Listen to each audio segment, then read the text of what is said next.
Good morning, everyone. This is Dr. Sheftall again from Truth in Science. We have Dr.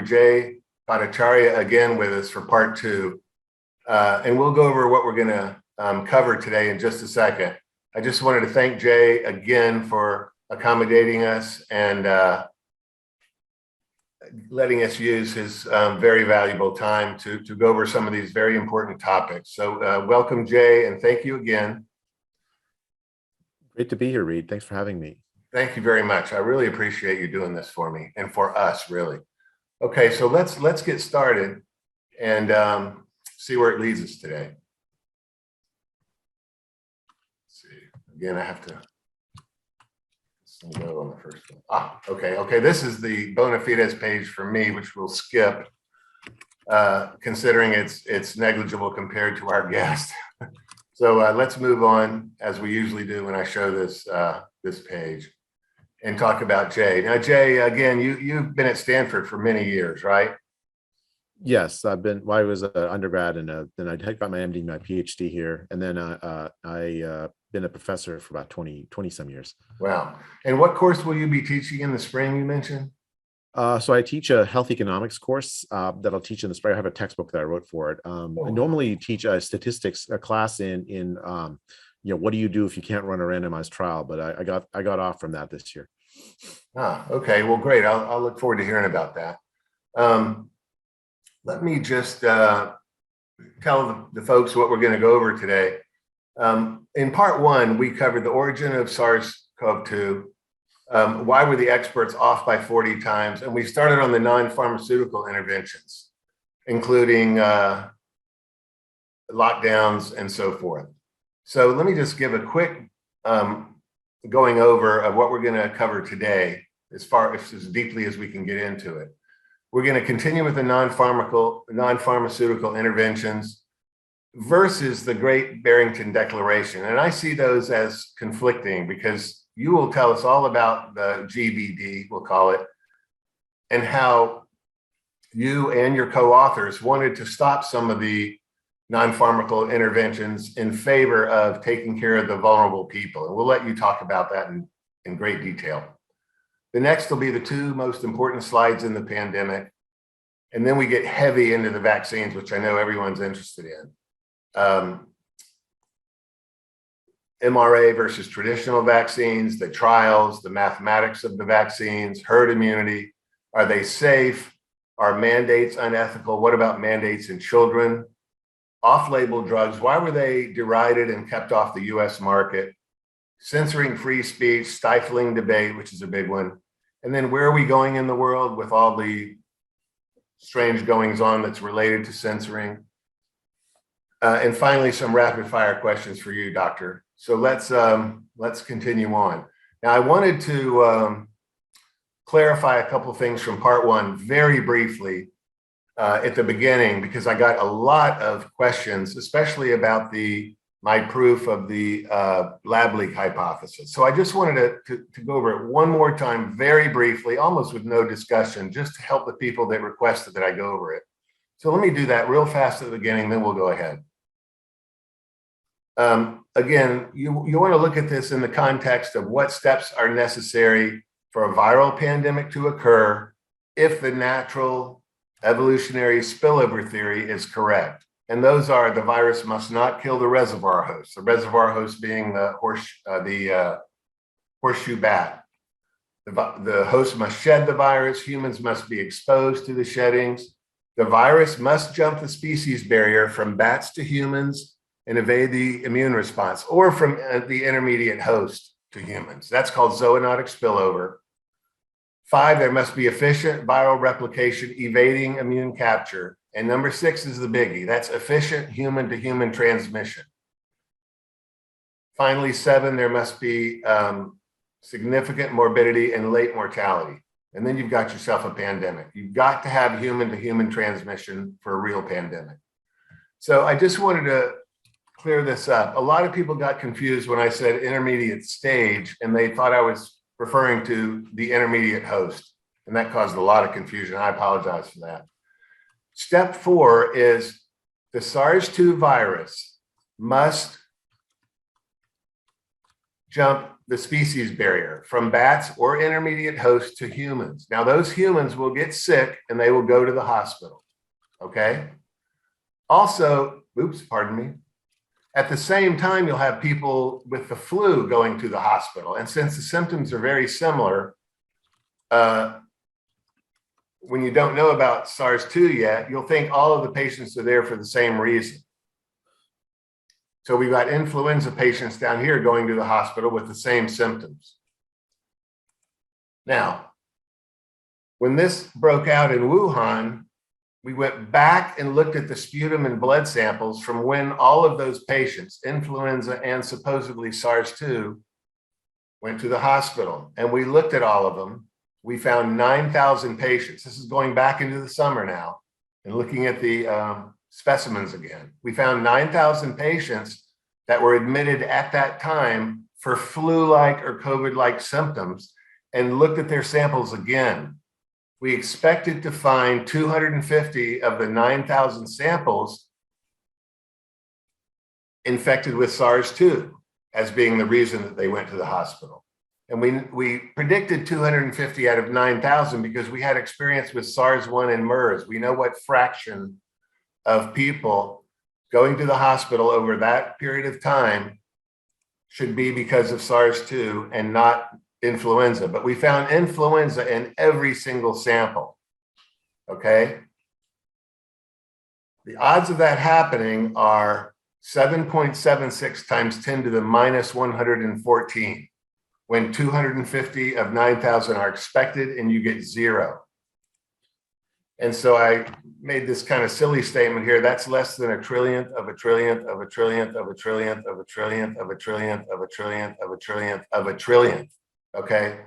So I wrote, this is absolute epistemic certainty that stage 4 did not exist. Okay. Remember, stage 4 is the stage where the bats infect the people and they get sick and go to the hospital, but the mutations have not occurred yet to have that virus be transmissible from person to person yet. That takes months or years and usually never happens because it requires so many mutations, okay? So all of that tells you, because stage 4 didn't exist and it's a necessary stage in the natural theory, that tells you that the virus did not originate in humans through the natural spillover theory, because one of the steps is missing. Therefore, the virus had to be created in the lab. Let me say it one more way, which is even more clear. Of the 9,000 total admissions before the epidemic, 250 should have been due to SARS-2 and 8,750 to influenza if the origin was from natural zoonotic spillover. Examination of blood and sputum revealed none from SARS-2. Observations around Wuhan concur. The virus was seen to spread from person to person from the moment it appeared on the scene. And Jay, you brought up a really good point last week. Is that really proof?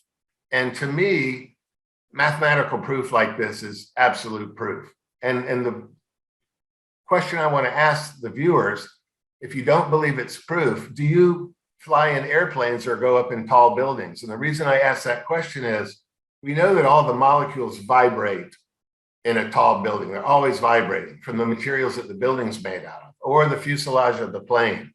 And if all the molecules, if you're 6 miles up in the air in a plane and all the molecules happen to vibrate in the same direction at the same instant of time, that would not be a good thing in the engine or the fuselage. Or if all the molecules in the building you're in vibrated in exactly the same direction. But nevertheless, you still fly in planes and go up in tall buildings. So you have a fundamental belief that this mathematical stuff truly is proof, or you would never go up in a plane. Because we know that all the molecules vibrate in random directions, which cancel each other out for the most part, and we don't get into problems. So I just brought that up just to say that, you know, you're living your life believing in this stuff. So there's no reason not to believe it this time. I mean, I think the key question, right, Reid, is like whether the assumptions underlying the calculation hold, like, or if there's something we're missing that would alter the calculation rather than the calculation. I mean, obviously, given your assumptions, that it makes sense. But the question is, are there other things that we're missing in the process that might that might change the calculations in ways that we don't appreciate because we're missing it, right? So that's the hard part, right? So like the assumption underlying this is that the steps took place, transmission from bats to humans, then more mutations to allow steps from human to human. It's possible. I mean, I don't know, and I don't know how to calculate the probability that within bats, the kind of changes that happened allowed it so that when it transmitted to humans, it also permitted the transmission from human to human. And not, of course, with other viruses, it has taken longer, but that doesn't mean in principle we don't know, because we don't know how to assess that probability. I mean, at least I don't know how to assess that probability. So I think that's the question. Like, that's why in my mind it's still possible. I do think it's unlikely. There was a paper, I don't know if you saw, Reid, that was just published,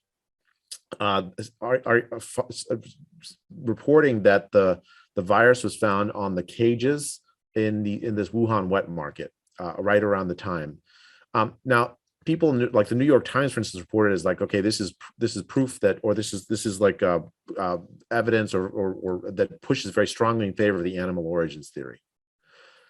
The problem with that, though, is it's not. All it shows is that there was spread within the Wuhan market. It doesn't mean that it was originated there. And so I just don't. This is one of these things where like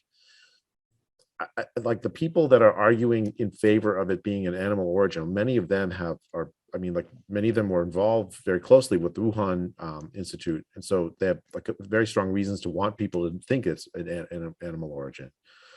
We're left with this like situation where like it looks, as we talked about last time, from a molecular biological point of view, it seems likely. I think your evolutionary reasoning, given the assumptions, makes sense. But there's still that question to me, in my mind, are all the assumptions exactly right? So I still think there may be more beats to this story than we realize. Okay, yeah, I see what you mean. In other words, maybe I've got something wrong about thinking we could find stage 4 or step 4. Like, what if stage 3 and 4 happen together inside the bat? Like, what if stage 3 and 4 happen together inside the bat? And then when it transmitted to humans, was already ready to transmit to others. But on the other hand, your estimate about like all of the cases right around the bat cave or whatever it was being flu, I mean, that means it probably didn't come from that bat cave. That's really what it means, right? It almost, if I understand your reasoning right. It's possible I got it wrong. So if so, please correct me. Well, say that again, please. So like if I understand your calculation, you have all of these cases of respiratory illness coming from the area where the bats live, right? Or right. Where the right. Yeah, the cave. Yeah. And all of them turn out to be flu. None of them turn out to be SARS-CoV-2. Oh yeah, no. That's not it exactly. I'm a little slow, ladies and gentlemen. I'm talking to the viewers now because I just woke up about 15 minutes ago, and I'm trying not to interrupt Jay, which was one of the things that I got some complaints about. So Reid, please interrupt me. That's no fun if we got to have a conversation. I know, but I did bring these because I heard Joe Rogan on another podcast this week say, when you wear headphones, you won't interrupt as much. So I've got these ready. I'm giving myself one mistake and I'm putting them on. But no, the stage 4 is the one where it goes from bats to humans. And stage 6 is when it goes from human to human. Oh, now, I see. And you need an enormous viral load for it to go from human to human. That's the problem. So you need something like the furin cleavage site to make it so the viral load becomes enormous enough to translate from human to human. Your point is very good, though. You're saying that that furin cleavage site could have come on to the SARS-2 virus as it engaged in zoonotic spillover. So when it spilled over to humans, it was already ready to go from human to human. It's possible. Correct. It's possible. I don't think that's very likely. We've never seen that before. Of course. Yeah, I mean that's what my molecular biology friends tell me, that furin cleavage site, that doesn't show up in the other coronaviruses. It's just it's found in other viruses, not it would have to have some recombination event or something very strange to have happened for it to made this leap. And then there's the CG repeat we talked about. Right. I mean, that strikes me as really hard to square. Now, again, I'm not a molecular biologist, so we'll put that as a caveat. But like the folks I talk with, for them, that's pretty close to proof. Yeah, my theory though is in the region of Wuhan, not down in the bat caves. In the region of Wuhan is where you should see the stage 4 expressing itself. In other words, going from bats to humans without it being able to go from humans to humans until you get the mutations. That's where you should see that intermediate stage, not intermediate host. That's where you should see that. So that's where all of those samples were checked. In and around Hubei province, Wuhan, all around there, we never found any evidence that there was a time when it was going from bats to humans, but not yet from human to human. And that is part of the natural spillover process. If you don't find that stage, you don't have the natural spillover process. In other words, someone had to have inserted in this case, it's called the furin cleavage site, the potential or the site itself, the furin cleavage site, enough for it to go from human to human immediately. That sequence must be in there. Otherwise, you don't produce enough viral load for it to go from person to person. Now, I guess it's possible. It would be extreme. It would be the first time in history, as far as we know, for the bats to be able to transmit it from themselves to a human. And at the very same time, the mutations were there for it to go from human to human. We've never seen that before. And it's extremely rare for it to be able to go from human to human anyway. That's a very rare occurrence, maybe once in 100 years, with 10 to the 31 viruses out there trying to lay waste to us all the time. And it only happens once a century. Let me just say one more thing about that. Take the other viruses that we know about recently. SARS-1 stalled at stage 4. It never really went from human to human very well. Otherwise, 10% of the world would have been dead. MERS, hantavirus, which we talked about last week, that killed people, but it only went from the rats to the people. It never went from a person to person. Hantavirus. So we have all these examples of these horrible viral illnesses going from the reservoir host to a person, but we very, very rarely have them going from person to person. And so that stage is even far less rare than from the reservoir host to the person. So we've got to have a stage there where we're able to see people getting sick before they could transmit it from person to person. You see what I mean? That's what's missing in and around Wuhan now. All of a sudden in September and October, everybody started getting sick with this. So we went back and looked in the summer. Was this thing going from bats to humans during the summer? Then it would make sense for the natural origin theory. But we never found that stage. So we think it was, or I keep saying I think it was made in the lab. And the proof is that we never had the intermediate stage 4 alone, for a little while at least, before enough time elapsed so that it could have mutated into where it could go from human to human. We can't find the time when people could get it from the bats, but could not give it to another human yet. Is that clear now? Yeah, no, I mean, I think the argument. I'm sure. I hope I explained that right. No, I think the argument makes sense. Yeah. The thing we still can't assess is, and I don't know how to assess the probabilities either. So is it possible that all of that happened in bats? I mean, part of the issue is like, what's the rate of evolution? What would have been the special advantage that virus, that it was evolved to go from human to human within bats, would have survived within bats? it's really hard to assess that, right? Yeah, it's so rare for it to be able to go from human to human.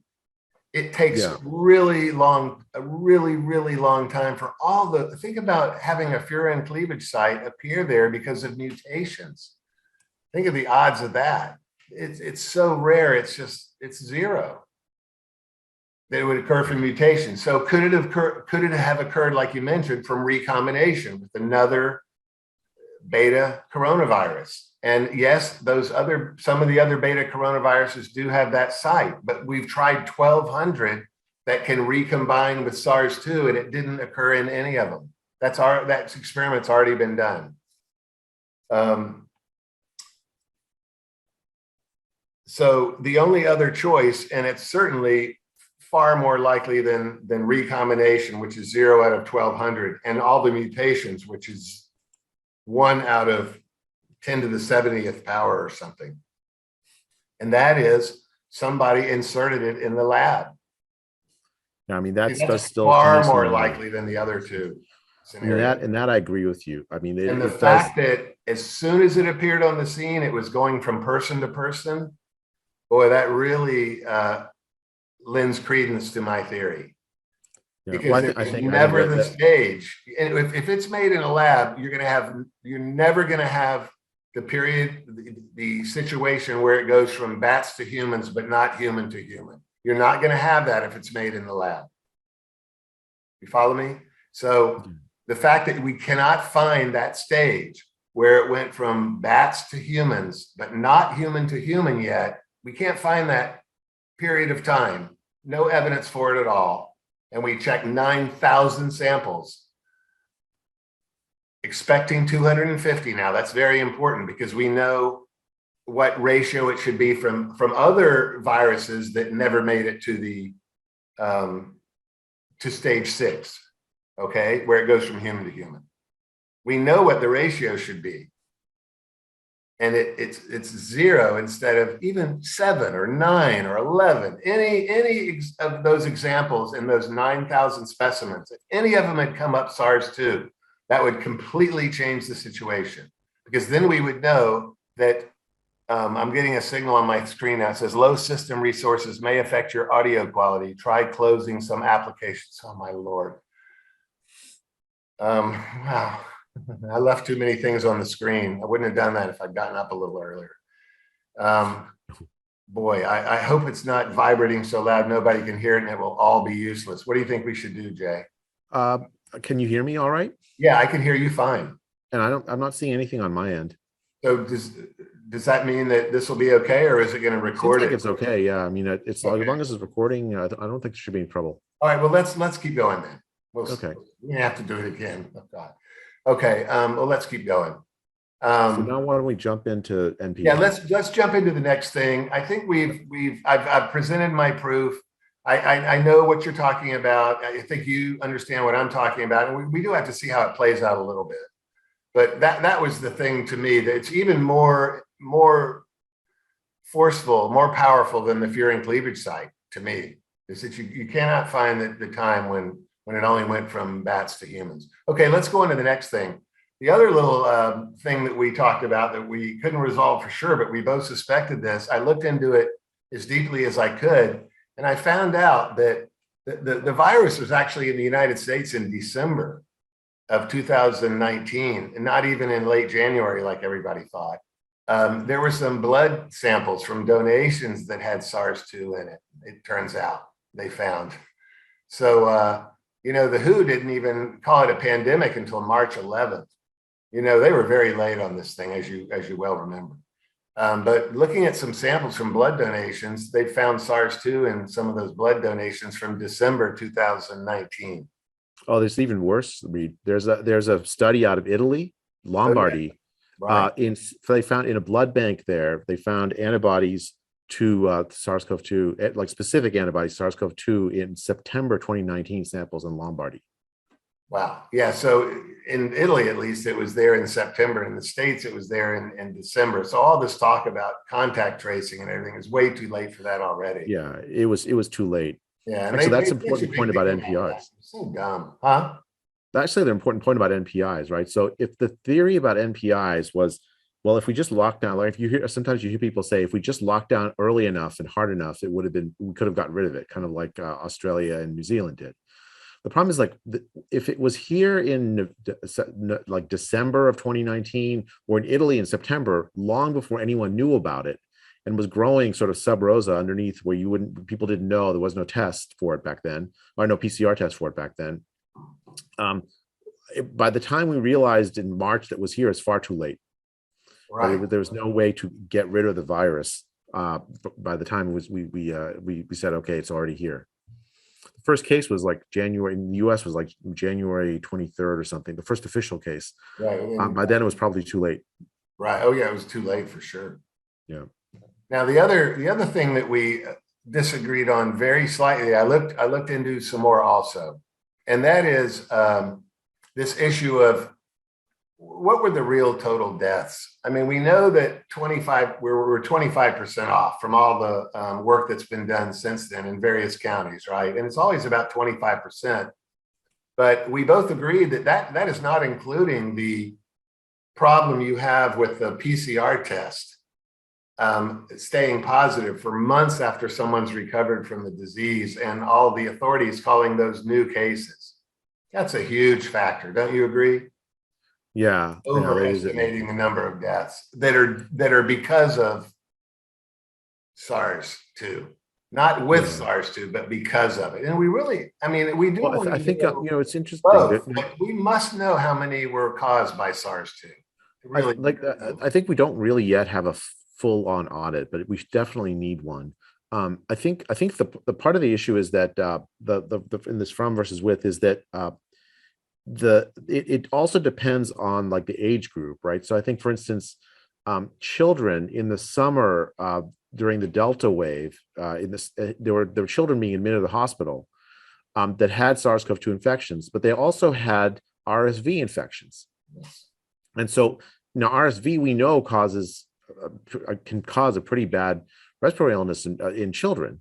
And whereas SARS-CoV-2 is much less severe in children. So when you had the two infections together, the SARS-CoV-2 was generally like a secondary infection, whereas the RSV was probably the more important one, leading to the children being hospitalized during that Delta wave. I think so. Whereas older people, maybe it's complicated because you have these comorbidities, but maybe the SARS-CoV-2 is the thing that does you in, right? It's because it pushes you over the edge if you have all these comorbidities. So it could be different in different age groups. The level of testing matters, right? So if you have an incentive to find SARS-CoV-2, which hospitals in the US do, for instance, because they get a big Medicare bonus if they find it, you may get more of the incidental cases. And in countries that have less testing, if you see a case of SARS-CoV-2, it's causing a death. It probably did cause the death. So it's a complicated question with not a single answer to it, I think. Correct. And let me move this for just a tiny bit, if it's movable for 1 second. Yeah. The average in the United Kingdom, I like to use different countries just for the reason that you talked about. You can't only go by the US, where you had all these ridiculous incentives. But in the United Kingdom, the average age at which patients died with or because of was 82 and a half. And the average lifespan in the UK for men is 79. By the way, the screen is not currently moving for me, just so all I see is okay, but you can't see the 82.5 there. It's still in the way. No, all I see is yeah. Well, yours is the one that gets recorded, I think.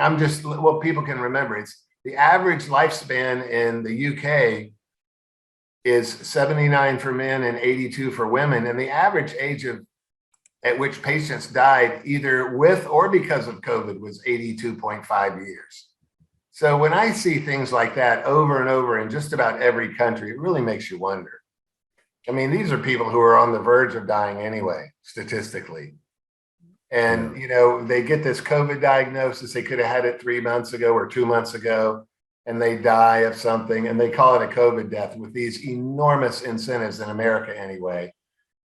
In Italy, it turns out, the data came out this week, only 3.6% of the deaths in Italy were in patients who had only COVID as a diagnosis. Only 3.6%. All the other people had comorbidities.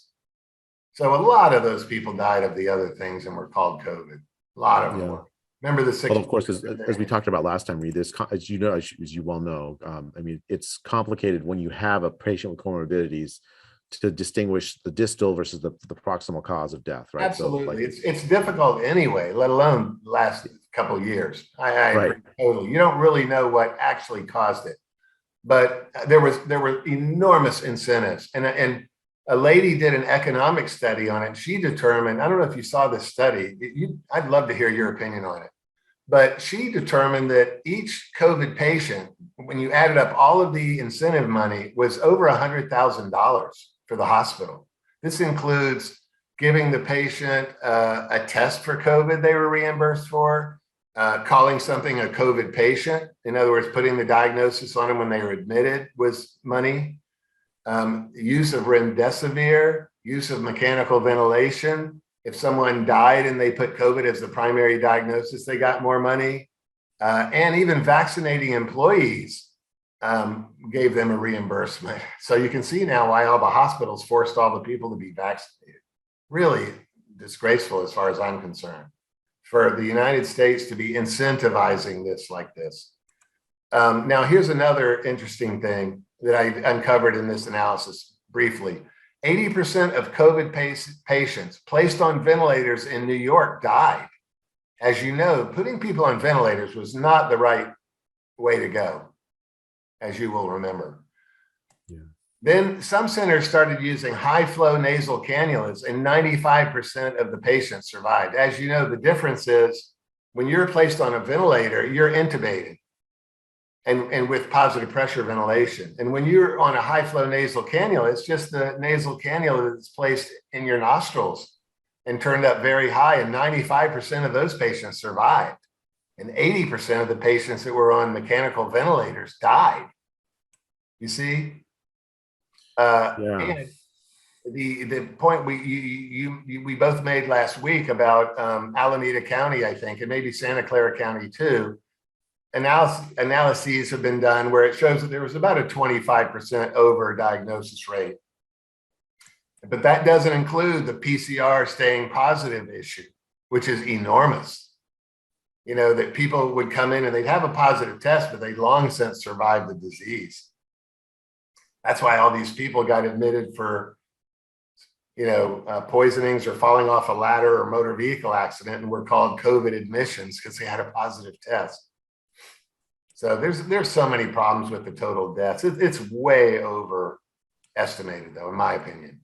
Yeah, I think in most developed countries that's true. Yeah. And finally, we're on to some new territory here. So closing schools makes absolutely no sense, in my opinion. From the very beginning, there was no reason ever to consider closing schools. As soon as we knew that it was a disease of older people, and we also knew that children had lower transmission of this disease, the only logical thing to do is to compare it to the flu, right? And each year, 200 school-aged children in the US die of the flu. And in 2017, 2018, which was a very bad flu season, 650 children died. Okay? And in the first 10 months of 2020, only 51 school-aged children died of SARS-2, according to the M&M report of the CDC. So even the CDC was only admitting that 51 school-aged children died in the 2020 time period. So okay. So let me make a few comments on this, because first let me just say, I start with I completely agree with you, Reid, that it was an enormous mistake to close schools.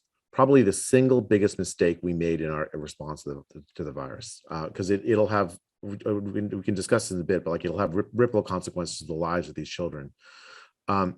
So in I think it was like late or mid-April, might have been earlier, there was a study done by the Icelandic by this group in Iceland, and what they had was a fantastic data set where they had sampled a random sample of almost 12% of the Icelandic population looking for SARS-CoV-2, the virus, and they found and they married that to this like complicated, this like very detailed contact tracing thing. So they knew who had been interacting with whom for all the positive cases.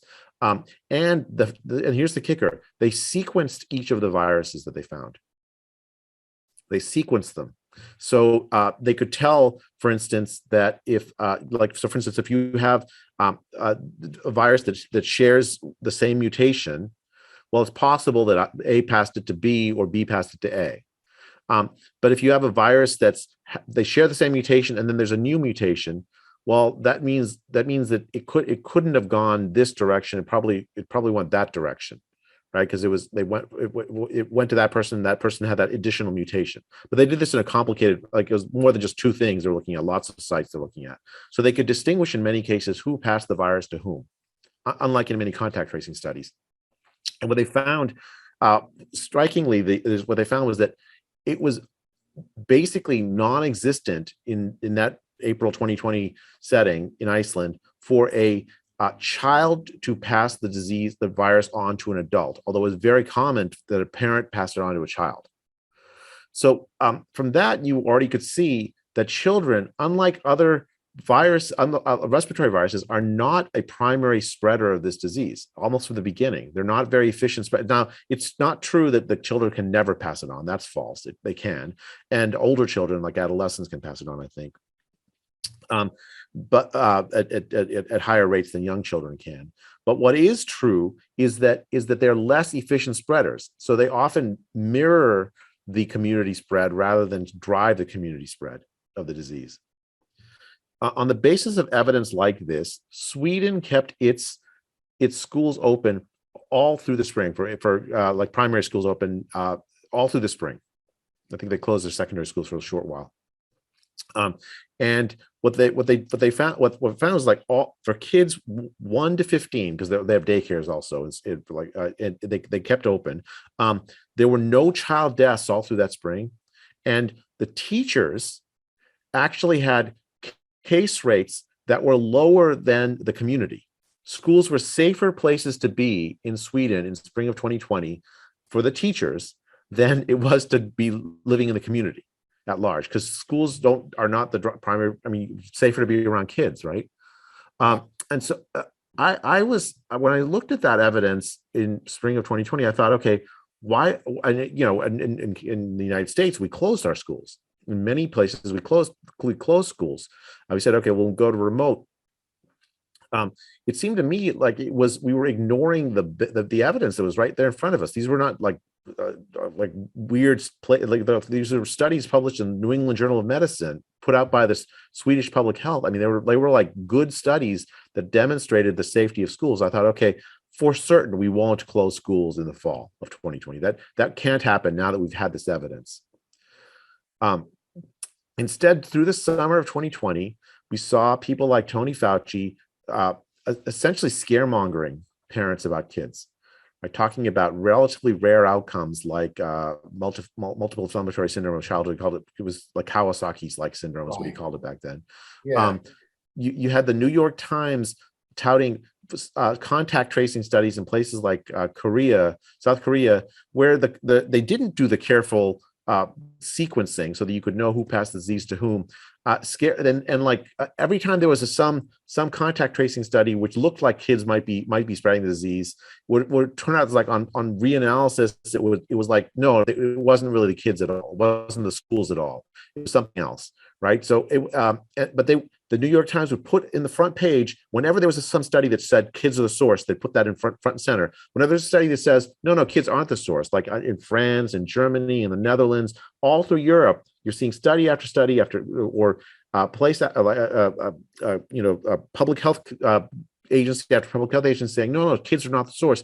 None of that got any press, and so fall comes along and the schools close, despite a vast body of evidence had been developed. The schools didn't need to close. Yeah. Have you ever heard the expression "hard cases make bad law"?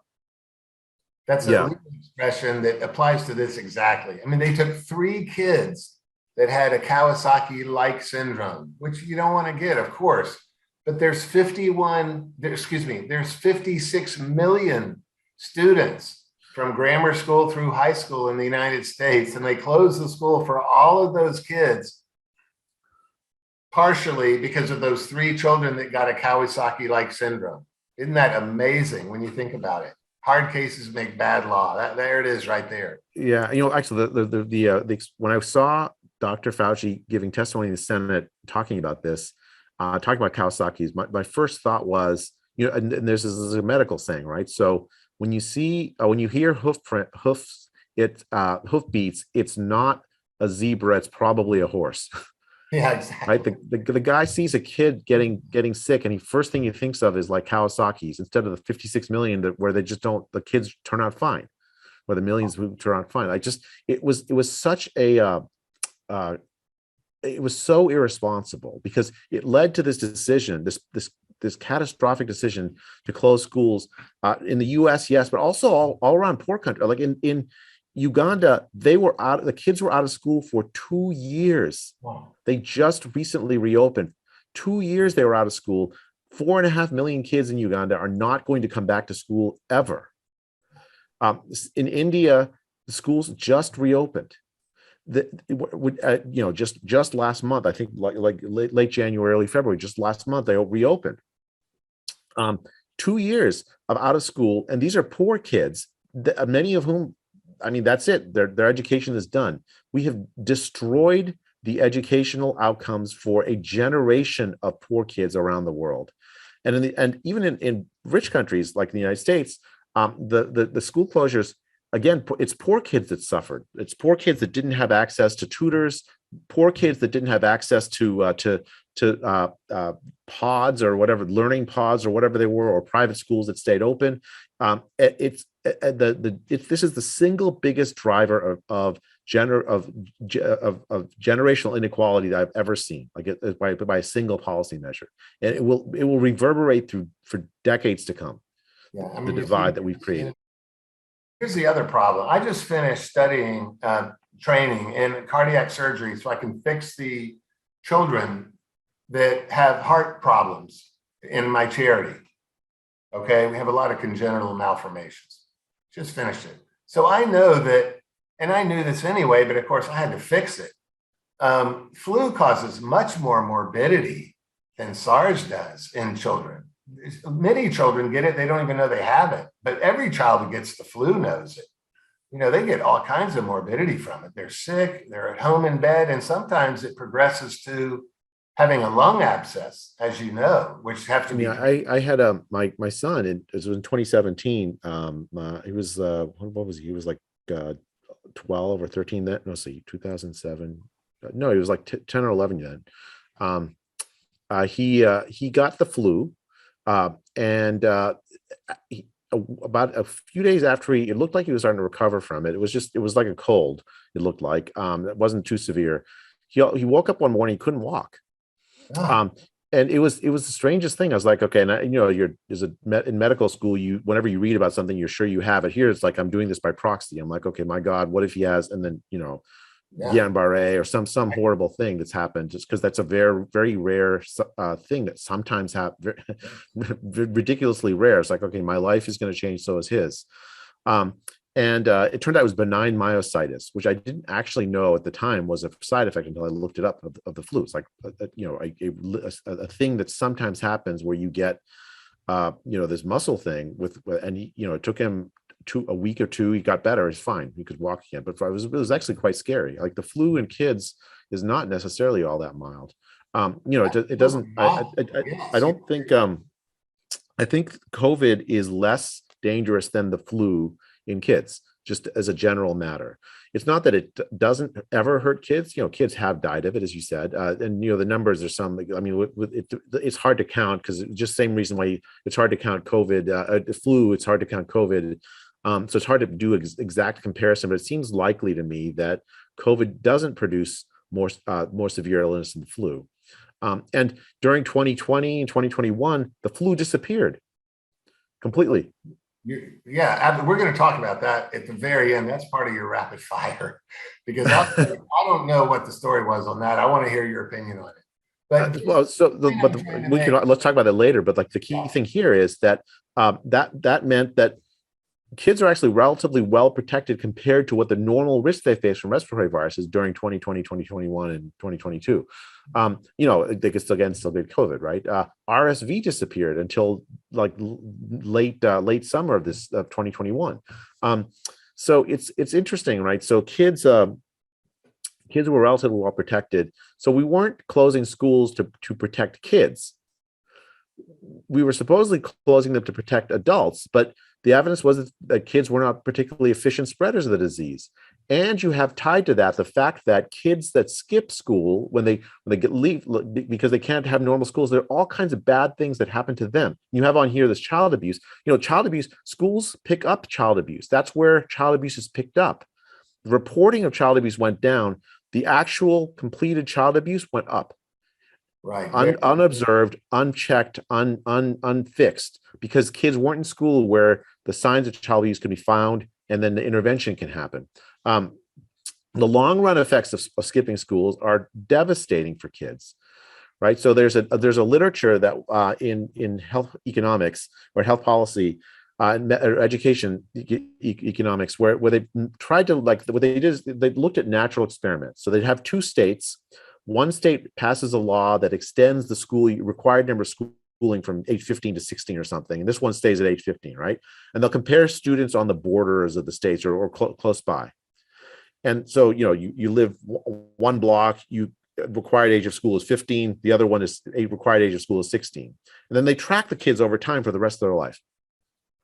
It turns out that the kids in the 16-year-old required schools, in states, they live longer, they are more healthy, and they have sort of better life outcomes than the kids in the shorter schools. These kids went to school for longer. These kids went to school for shorter. And through their life, these kids that went to school for longer did better. Schools are an amazing investment. And we decided to give that up without even thinking really about it, looking carefully what the evidence said, thinking that it's only a couple of months. No, it's not just a couple of months. It has reverberations through the lifetime of these kids. A lot of Chinese students, young Chinese children, go to Chinese school on top of conventional schooling. Have you ever noticed that? My wife did that actually. Right. Her parents were from Taiwan, so she had to go to Chinese. Didn't like it very much on weekends. Yeah, but that could lend some credence to what you're talking about. The parents know that the more schooling they get, the better off they're going to be in the future. Also, child abuse certainly gets picked up at school, no question about it. But so do things like when I was really young, I was so nearsighted, I couldn't see the blackboard very well. And that would have been picked up, by a teacher. And so the children don't get that advantage either of having problems that they have getting picked up. But I think there's also like in what happened in even in American schools is a full 1/3 or more. I mean, actually, I don't remember the numbers. It's a very large fraction of kids get both their breakfast and lunch in schools. right. And for poor kids, it's an incredibly important source of nutrition. Kids went hungry until there was something done about this. Like when they closed the schools, they hadn't have provisions to replace those meals. So some schools, they ended up finally just like they let the poor kids come and pick up the meals at the schools, even though they weren't teaching them. Right. It's absolutely shocking. We close these schools without understanding schools serve such an important social function in the lives of not just the kids, but the families. There were more things that happened. So like there was this she session where women lost their, had a bigger uptick in unemployment relative to men. The reason is because women stayed home with their kids to watch over their schooling, whereas the men tend to go still to work. And it's had this it's in a way it's like it's created like all kinds of ripple effects in our society that we just haven't even begun to appreciate. This one decision of closing schools, and it didn't even serve the purpose of stopping disease spread. No, not at all. And again, if you're going to close the schools for SARS-2, logically, you'd have to close them every year for the flu, because the flu is a much more communicable and much worse disease for children. If you want to be consistent, I mean, you follow me? So how could anyone have agreed with this decision? That's what I'll tell you. I can figure out a lot of the problems with the decisions that were made, but I cannot understand why the doctors advising the politicians did not see any of the stuff that is so obvious to you and I from the very beginning. And we're screaming, why are they closing schools when the flu is a much worse disease for children? And like you've mentioned, SARS doesn't even get transmitted by children very efficiently. The powers that be made exactly the opposite decision than what a logical person would make. I don't understand it at all. I mean, did they make that decision on purpose for some other nefarious reason, or were they just unable to see what you and I could see? I don't understand that part of it. I really don't. Yeah. We'll get into that a lot more when we talk about the vaccines, but let me continue on here. Now we're going to talk about masks a little bit. And to me, this was another thing that made absolutely no sense. I'll show you some stuff that they should have known before they made the decision very early on. The mask mandates never changed the shape of any curve of cases versus time or deaths versus time for any country at any time when mask mandates were instituted. It never changed the shape of any curve. I've looked at hundreds of curves of countries for cases versus time and deaths versus time. When you look at countries where there was minimal masking next door to a country where there were mask mandates, very strict, no difference in the curves.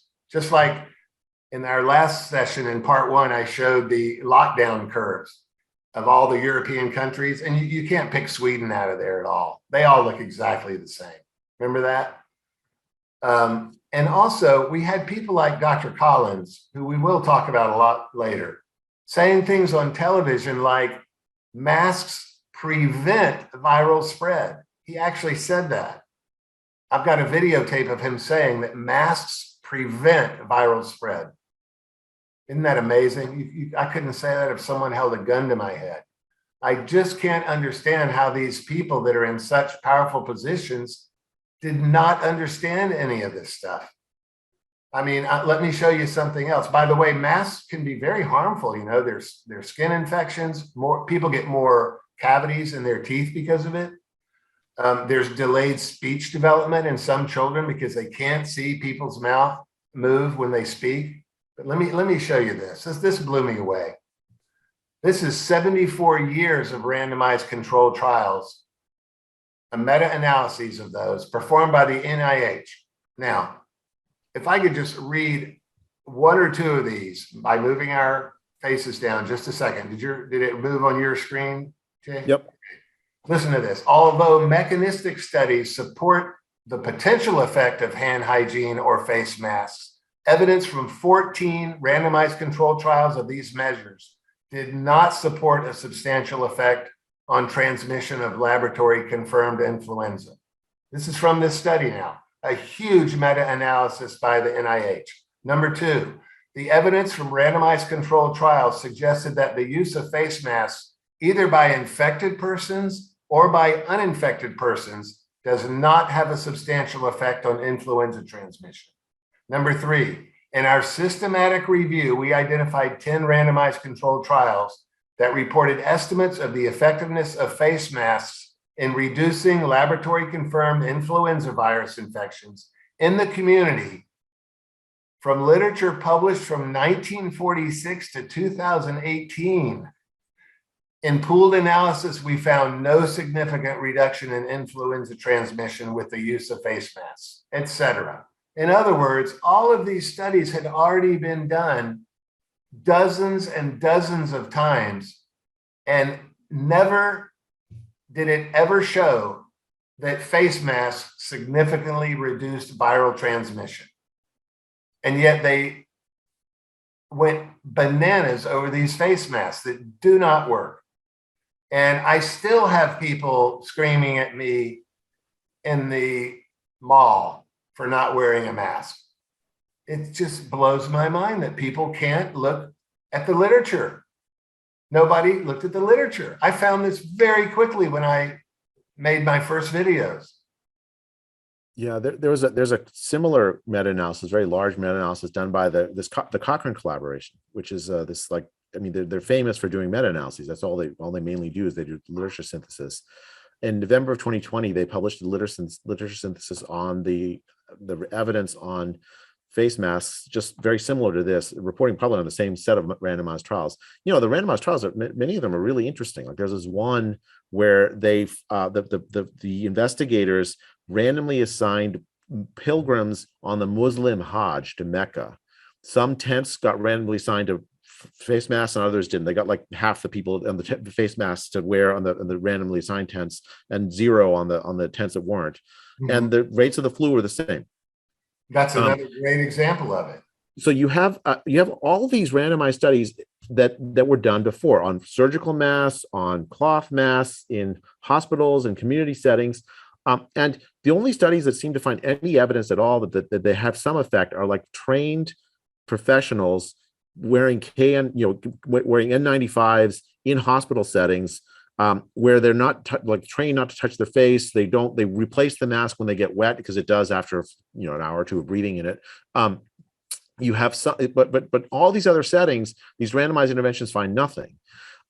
Yet you have these like the CDC putting up these like mechanistic studies with like mannequins like spraying on each other. I think it helps for listeners to understand the physics of why masks don't work, because I'm convinced by the randomized literature that it's really difficult to find evidence that, and we can talk about the ones in COVID in just a second. I believe it just verifies that, or replicates what we found with influenza. The physics I think are important. So you can think about just very broadly, three different ways a virus might be able to spread. One is that I breathe like droplets or spit droplets, and it goes on some surface. I touch the surface of whatever it is, and then I touch my face or eyes or whatever, right? And then I spread it that way. It's called fomite transmission. Fomite.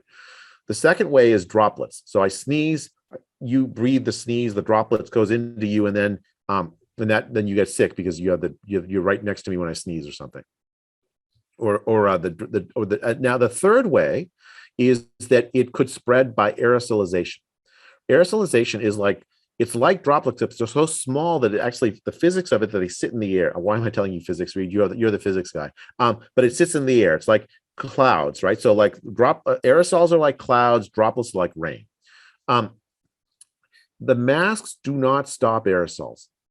Anyone that's worn a mask that's not really tight fitted for you perfectly, you'll have problems with like your glasses. I mean, you don't have glasses, but I do. Like the glasses steam up, right?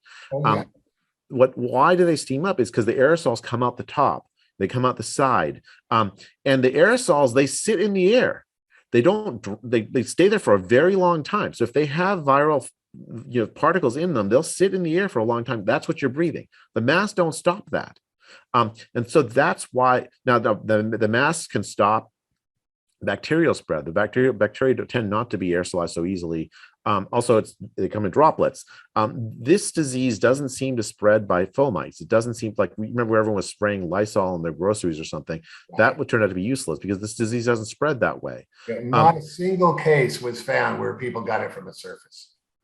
Yeah, so you basically have this situation where you have a disease where we've learned, certainly by the summer of 2020, probably before, that it's likely aerosolized. Right? How else do you get these super spreader events if it's not aerosolized, right? And yet we persisted, and we come into this 2020 with this like vast literature on masks not working in randomized settings for the flu. So you have a prior belief based on a whole bunch of strong evidence that it probably doesn't work. You have this physical fact, which seems like it spreads via aerosols, that would indicate that masks are not going to be particularly effective. And yet we nevertheless said, continue to wear masks.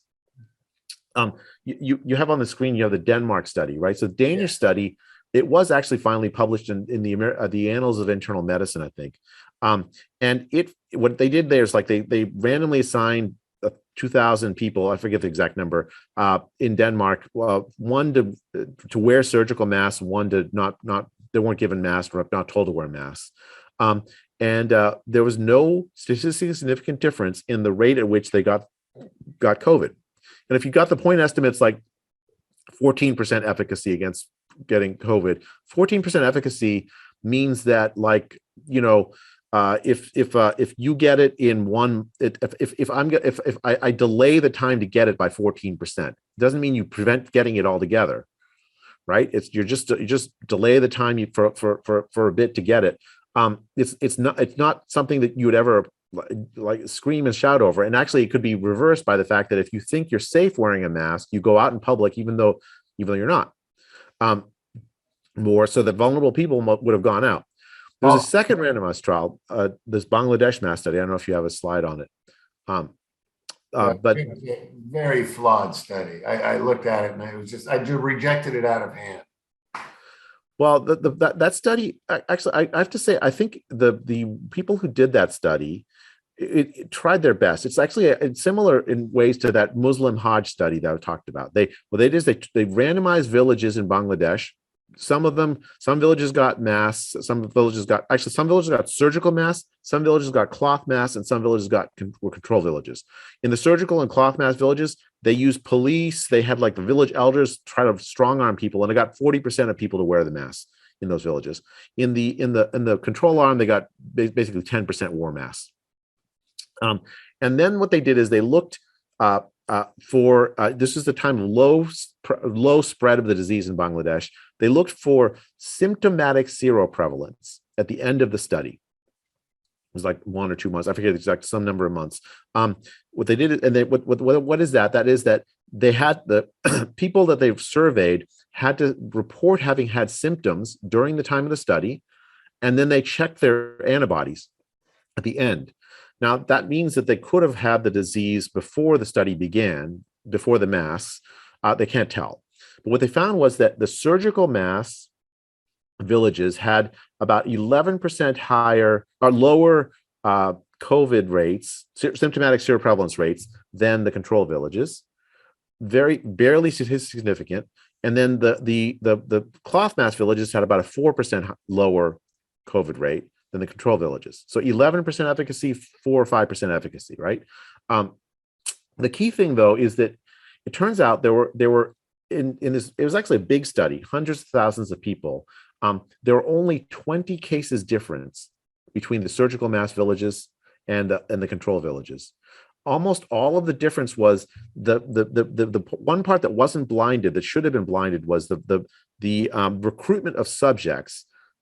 They sent out people to try to recruit people to participate in this. They sent those people out. It wasn't blind. They knew that I knew I'm going to go recruit in a mask village. You knew you're going to go recruit in a control village. It turned out that they recruited more vigorously in the mask villages than in the control villages. So if there's an 11% difference, it turns out about 2% of it is there's difference in the numerator, the number of people who got symptomatic seroprevalence, 9% difference in the denominator. A lot of the finding could actually just be sort of a mistake in blinding, like they recruited wrong, or something. I mean, it's just, the other thing is, like, if you do traditional statistical tests rather than the complicated econometric model they used, turns out there's no statistically significant difference. So I think that the results of the study, I think the study itself was conceived well. It was a heroic execution, but the statistical reporting and was not well done. And as a result, they overstated the result of the study. The results of the study look just like the old literature. Right. Very little effect of masking. And if you take it at face value, 11% on surgical masks, no effect on cloth masks.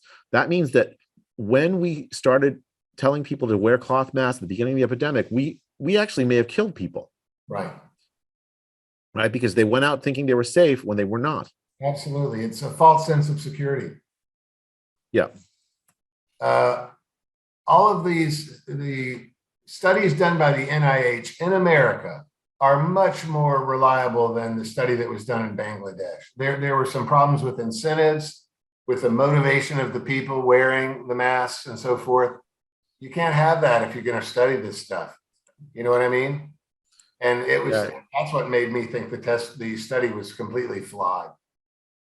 You know what I Well, mean? well, I will say, I don't know that it's completely flawed. I think the reporting of the study, and particularly the reporting of the results of the study, and It's the statistical way that analysis. some of the authors of the study acted, they vastly oversold the results they had. The results were very similar to what the previous literature in terms of the mask outcomes. It wasn't any different, and it shouldn't move anybody in favor of thinking that the masks are like I mean, even at best, you're talking about masking of having 11% efficacy. The other thing is they had this very strange thing where like uh, they had like purple cloth masks and red cloth masks versus green and yellow. I forget the colors. Yeah. And the purple cloth mask did better than the yellow surgical mask. I don't know. It was a very strange set of findings. It just looked like a null finding to me. Yeah, that's what I And mean by incentives. In other words, if women thought it was a fashion statement to wear their mask more often or anything like that, the study's no good. yeah, I mean, You know what I I mean? think that like they had this idea this that like they can't force you to wear masks, right? So this is like an encouragement. Like so the policy that they're actually evaluating is that they actually randomize is if I encourage people to wear masks in this village, do I get lower rates of COVID, symptomatic seroprevalence? The problem there is like I don't think that they the answer is basically no if you do conventional statistical testing. You have to work very hard with the statistics they use to get even a marginally statistically significant effect. And I actually think the conventional statistics are right here. They basically have no effective cloth masks at all. And if it's statistically significant, a very small magnitude effect of surgical masks, like 11% efficacy versus whereas like vaccines are much higher efficacy. Well, we've got a lot to say about that. We may have some disagreements on the vaccines. We'll get We to that. might. Well, If that's where the you fun is, really Reid. want to hear somebody refute some of my claims on the vaccines, but I'm sure you're the guy that can do it. So I can't wait to get to that. Let me just show you a little bit more about masks. But when I saw 74 years of randomized controlled trials, meta-analyses of that done as properly as possible by the NIH over that many years, I wonder why people didn't look at the literature before they made these idiotic policies regarding masks. And also, the once we got the data from this year by looking at the cases versus time or deaths versus time, it shows you that there's no correlation between wearing masks and reducing either one. There just isn't. Look at Japan. Yeah. 98% mask compliance, December 17th. The cases go straight up. Yeah, and the CDC, they released a bunch of these studies where they would like look at two adjacent counties for a short period of time and say, oh, look, the masked county had higher rates, lower rates than the unmasked county. But then you extend out a little longer and the rates will look exactly the same, right? So, and so like these studies, they would release these cherry-picked time points, cherry-picked locations. Whereas if you look across lots and lots of, I think these are like Ian Miller's graphs, lots and lots of settings, it's really hard to see any effect at all in terms of masking changing the sort of the trajectory of this over a long period of time. Like Japan, they wore masks. There's absolutely sorry. no evidence that they work. Again, just like we talked about with lockdowns, if you're going to institute a mask mandate and even more so a fine for not wearing masks, where people are going to lose $200 if they get caught without a mask, and that curve goes up in a curvilinear fashion and goes down without a jog where the slope goes lower, when the mask takes effect, whenever that is, that slope has got to have a jog to where it goes to a lower number, the slope, I mean. And if you don't have that, it's not affecting the incidence of cases versus time or deaths versus time. That means the mask is not doing anything. It's as simple as that. Just like Dr. Feynman's quote, if it doesn't agree with experience, it's wrong. I don't care how much you think it should work or what mechanistic studies with the camera showing a guy breathing and the stuff going up or going forward or whatever. I don't care about any of that. If it doesn't change the shape of the curve, it's not doing anything.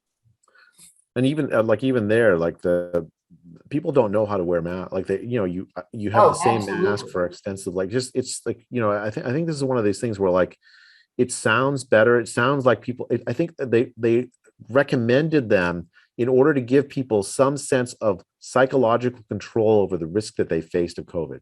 I know, but People that's panic. that's that's silliness, though, isn't it? I mean, that almost, like you said, that almost has the opposite effect. People think they're protected when they aren't, and it, I and think I it think it's kills I think it people. is likely that these masks recommendations at the population level killed people.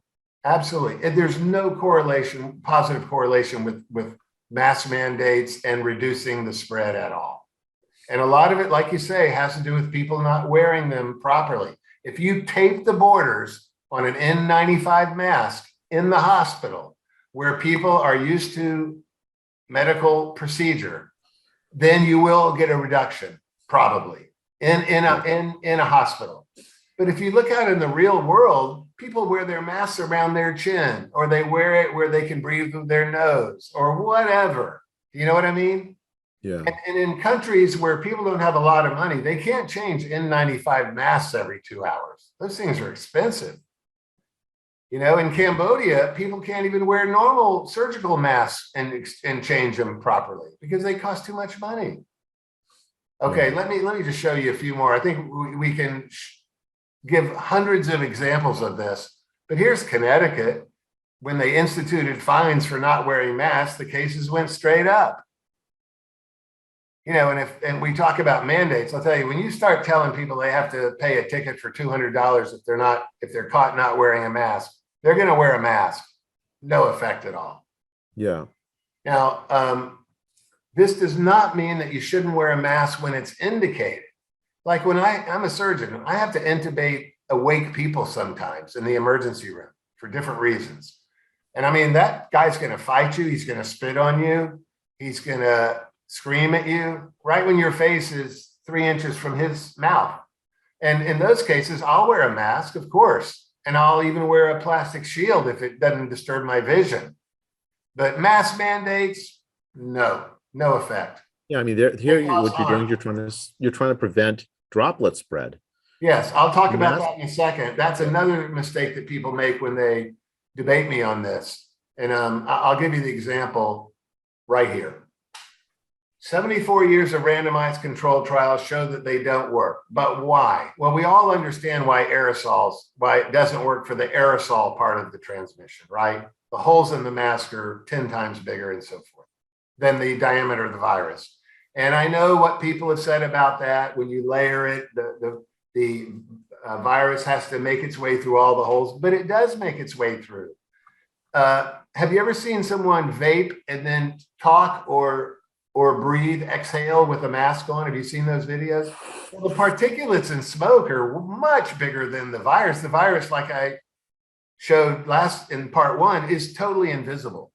You can't see this virus because of its diameter any more than you can see X-rays on the short wavelength end, or any more than you can see microwaves cooking your food. So Wavelengths N95s, are if I not in understand, the visible spectrum.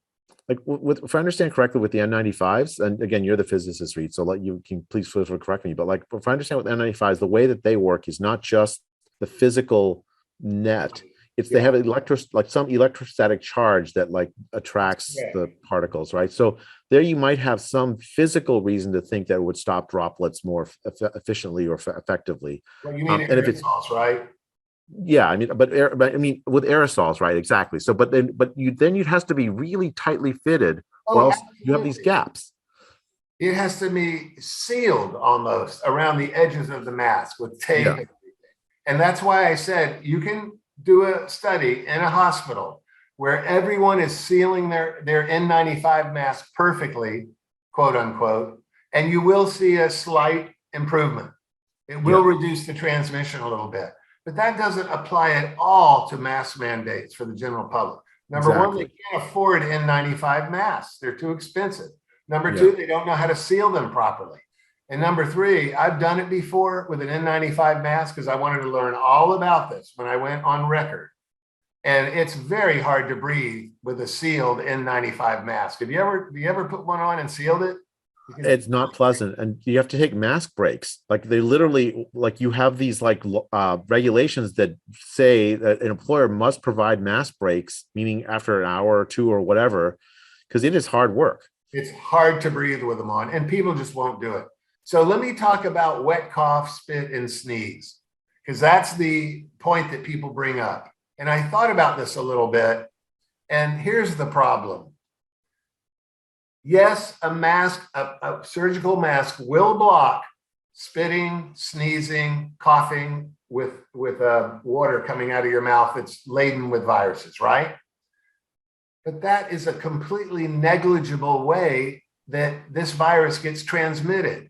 So it's a solution for a problem that doesn't exist. I mean, when was the last time somebody sneezed in your face? It never happens. And here's an example. I was watching a TV show once. It was about people presenting business ideas to Mark Cuban and some other people. It's called, do you know what show I'm talking about? Was it the Shark Tank? Yeah, yes, that was what it was called. And a lady comes on with a box that has ultraviolet light in it, real pretty blue light.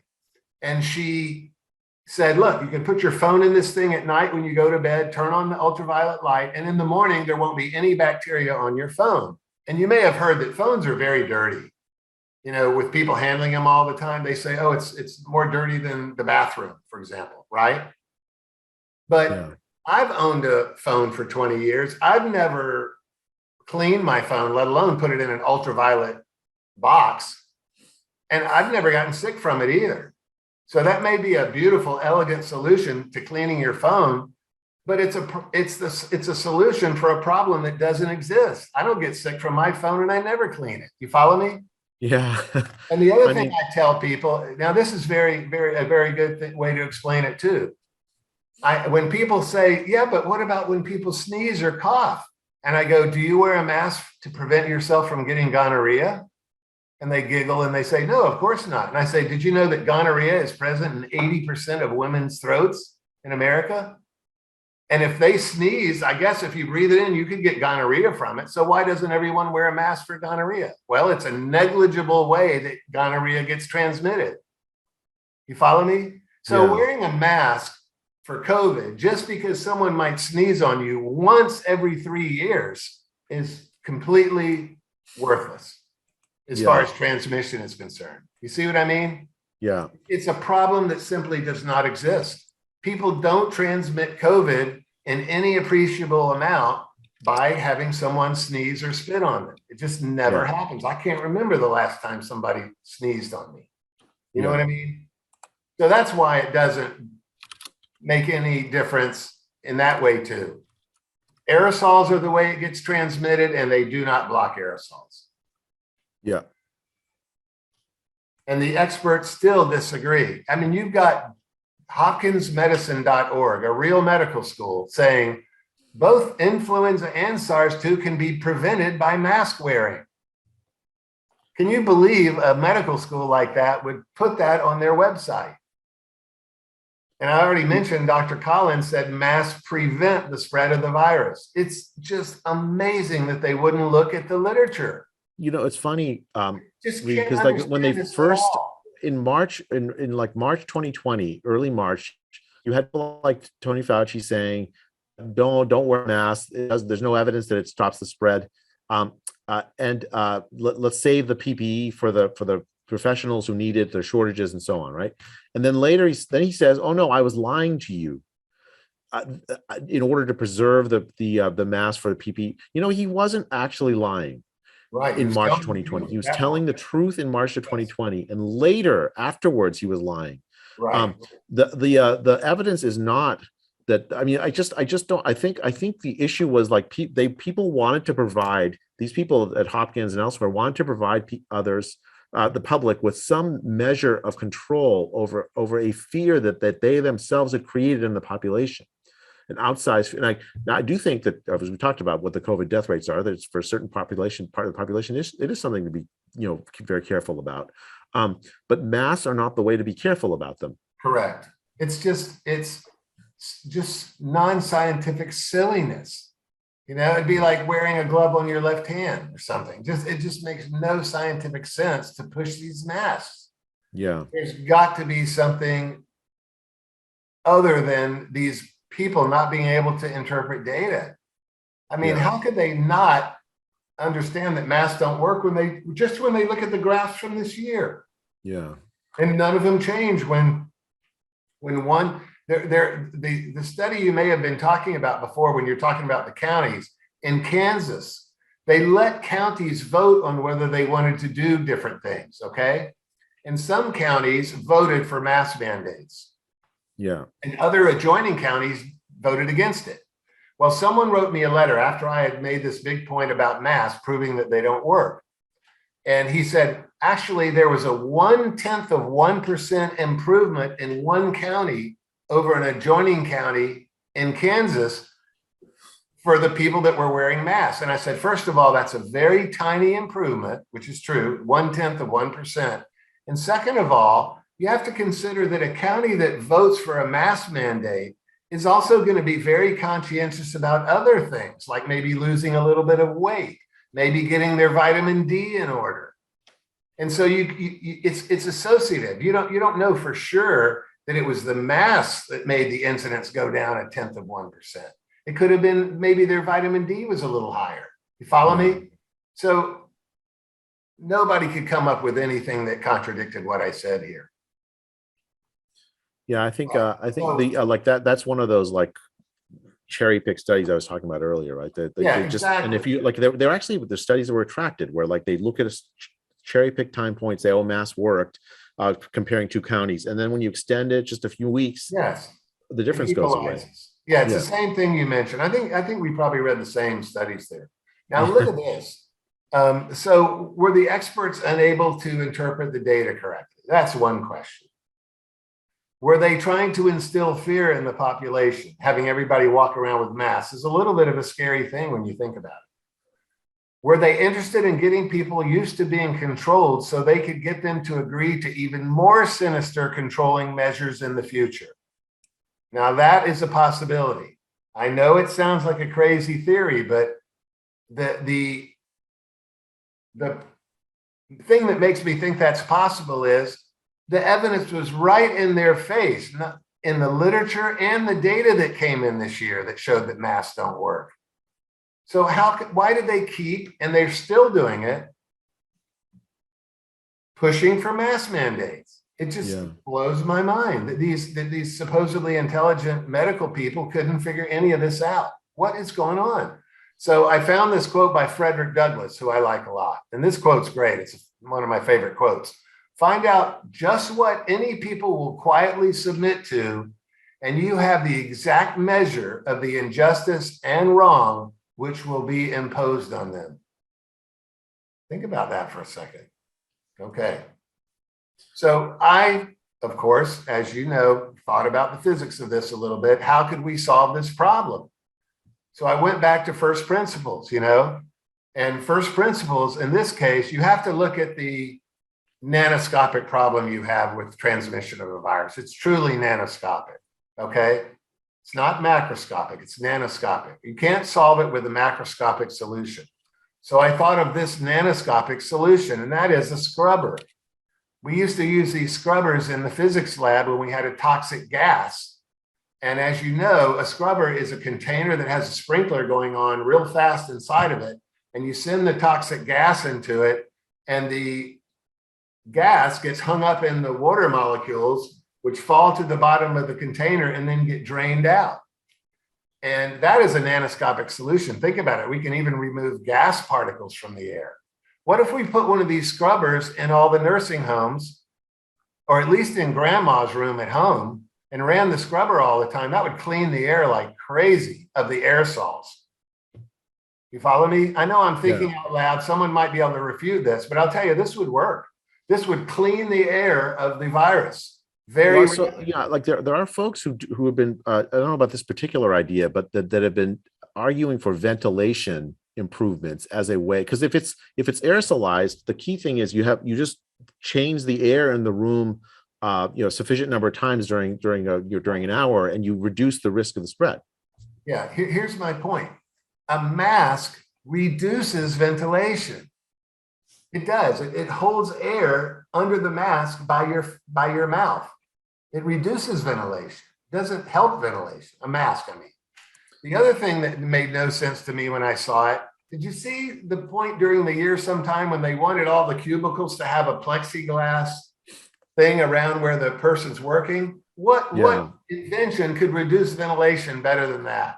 I agree. There's In fact, I think ventilation now going through the office, and you've got a plastic barrier around you. That's the last thing that you want. You don't want any barriers there. You want the ventilation to blow through the office. There was an MIT study that demonstrated this, I think. Yeah, it showed that there was no difference between this is about social distancing. Oh, was that right? That's right. That was the MIT, was a social distancing study. No difference between being 6 feet from someone or 60 feet in a closed room. And that makes sense, because think about it for a second. You can make the analogy with smoking again. If you're sitting in a closed room, in a cafeteria, a very big room, and someone's smoking, and when you're 6 feet from them, you're going to smell the smoke within 30 seconds, right? You're going to know somebody's smoking. Well, if you're 60 feet away, at some point, you're going to smell the smoke too. That someone's smoking in a closed room, right? With poor ventilation. You're going to smell the smoke eventually. And remember, the particulates in smoke are much bigger than the virus. Yeah. You can see the smoke. You can't even see the virus. Like the point I've made a few times about the 100 nanometer diameter, and the visible spectrum is from 400 nanometers to 700 nanometers. So the virus, again, it's invisible. So if you can see if you can see something, it's bigger than the virus. Let's put it that way. Yeah. So think about that. You can be anywhere in that room eventually, and you're going to be able to tell that somebody's smoking. So that means you're breathing in the smoke, or you wouldn't be able to tell they were smoking. So that's what the MIT study did. It said that this whole issue of social distancing was completely arbitrary, really. You know what I mean? It's the time of exposure that matters, not the distance from the person. And so for instance, on airplanes that has good ventilation, airplanes you're have not going to see very much spread on it. Pardon? You won't see very much spread in airplanes because of the ventilation. Ventilation is very good in airplanes. The whole airplane issue about having to wear a mask just makes no sense on any level that you look at. And of course, now we know that getting the vaccine does not prevent transmission of the virus at all. So the issue of whether you've been vaccinated or not getting on a plane is just utter nonsense. We'll talk about that in a second. I got a lot of data on the vaccines.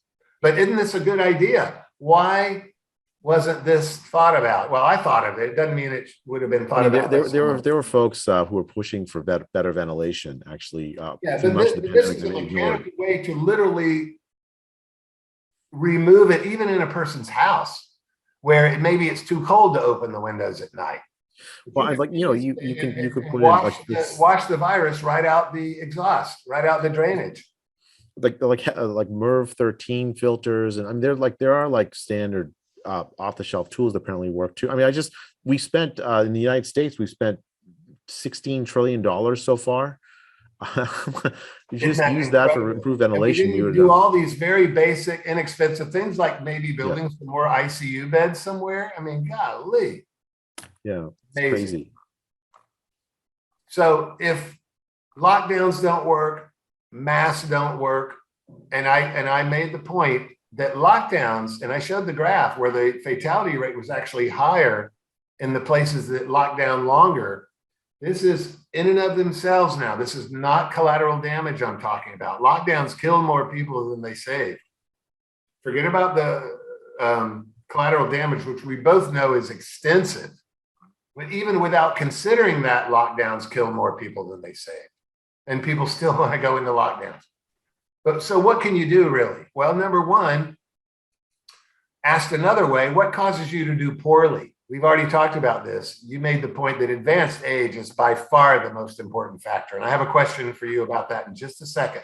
But having metabolic diseases, staying indoors. Remember the slide I showed in part one with Governor Cuomo there trying to explain away the things that cause more people to go to the hospital? And one of them was staying at home. So locking people down caused them to get sicker. And I already talked about the reasons for it. Bringing a younger person home from college who had the sniffles from it to lock down with grandma makes no sense at all. We talked about that, right? Yeah. Staying indoors, being obese. These are things that you have control over now. You can also get your vitamin D in order. And I don't know if you've looked at the studies of vitamin D, but it's incredible. That should have been front page news every night on the television. Yeah, no, they look. I mean, especially if you're a vitamin D deficient. Don't you agree? They should have. Yeah, I do agree. I mean, like the important vitamin D was, but I never saw it. Yeah. But well, anyway, I mean, the evidence on vitamin D is actually quite strong. I mean, I think especially if you're deficient vitamin D, that seems to be the key thing. And the other thing about this is like, even if it's not like completely bulletproof evidence, the harm from like a supplement when you have evidence that it seems like it probably works is why not just give that advice, right? Just say, look, if you're and the other thing is, you advise people to go out and get in the sun some. Like, how is that bad, right? So I think these kinds of simple things would have helped a lot. It would have given people some control over the risk they face and would have improved outcomes with very little in terms of side effects. Oh, absolutely. No question about it. Now, a lot of people have asked me, why do obese people do worse? And there's several reasons. One of them is they have a lower lung volume relative to their body size compared to thin people. So that's part of the problem, a relatively lower lung volume. The other problem is there's increased inflammation in people that are very heavy. And of course, we know that inflammation is a no-no and a real problem when it comes to the pathophysiology of this disease, right? And then I read something about interleukin-6. I don't know if you've heard about this. When people have more fat deposits, their interleukin-6 is much higher, and that has a negative effect on it. But also, as you know, all these other diseases go with being obese: cardiovascular disease, pulmonary disease, et cetera, right? And so that adds to the problem. Now, here's my question for you. Here's the million-dollar question. If you removed all of the risk factors, which older people tend to get, as you know, would mortality be age dependent? I think the answer is yes. All of the things that happen because you get older. Okay, so I guess here's some point we disagree some, maybe not sharply, but some. So I believe the answer is yes to that question, Reid. I think age and these comorbidities are independent risk factors that both contribute, but age is the most important. Right. So if you look at these seroprevalence studies, these studies of infection fatality rate inferred from seroprevalence studies, where they measure the antibodies in the population to get the denominator correct, what you find in almost every study, and you can even see this just by looking at case fatality rates, is that age, the risk of dying grows very sharply with age. If I fit curves to this, it's roughly like for every 7 years of age you have, you double the risk. Right. So that's an exponentially increasing curve. Yes. So 7 years of age, just to give some sense of proportion of studies like this, if you just take obesity, it's as if take someone who's like BMI is 22 or 23 or something, and raise them to like 30, 34, 35, right? So from like normal weight to obese. You essentially, it's like doubling the risk. Okay. So it's like aging 7 years. Right. Now, I agree with you. Like I wrote down at the bottom there, I say, if you removed all the risk factors that tend to go with age, would mortality be age dependent? I said probably, but less so. In other words, I mean, if you could make a very slim, athletic 70-year-old person, they're still going to have a higher incidence of death with this, for sure. But it would be much less than if they were a very fat, obese, metabolically injured 70-year-old. That's the point I'm trying to make. So again, the reason I put this slide up is I want people to know that they have some control over their risk for this. They can lose some weight. They can get their vitamin D in order. They can monitor their blood sugar, for example. All these things will improve their outcome. Would you agree with that? Yeah. They take care of their metabolic issues? Yeah, no, I think the metabolic issues certainly matter. I still think that they're independent risk factors, right? So I think that, Okay, yes. yeah.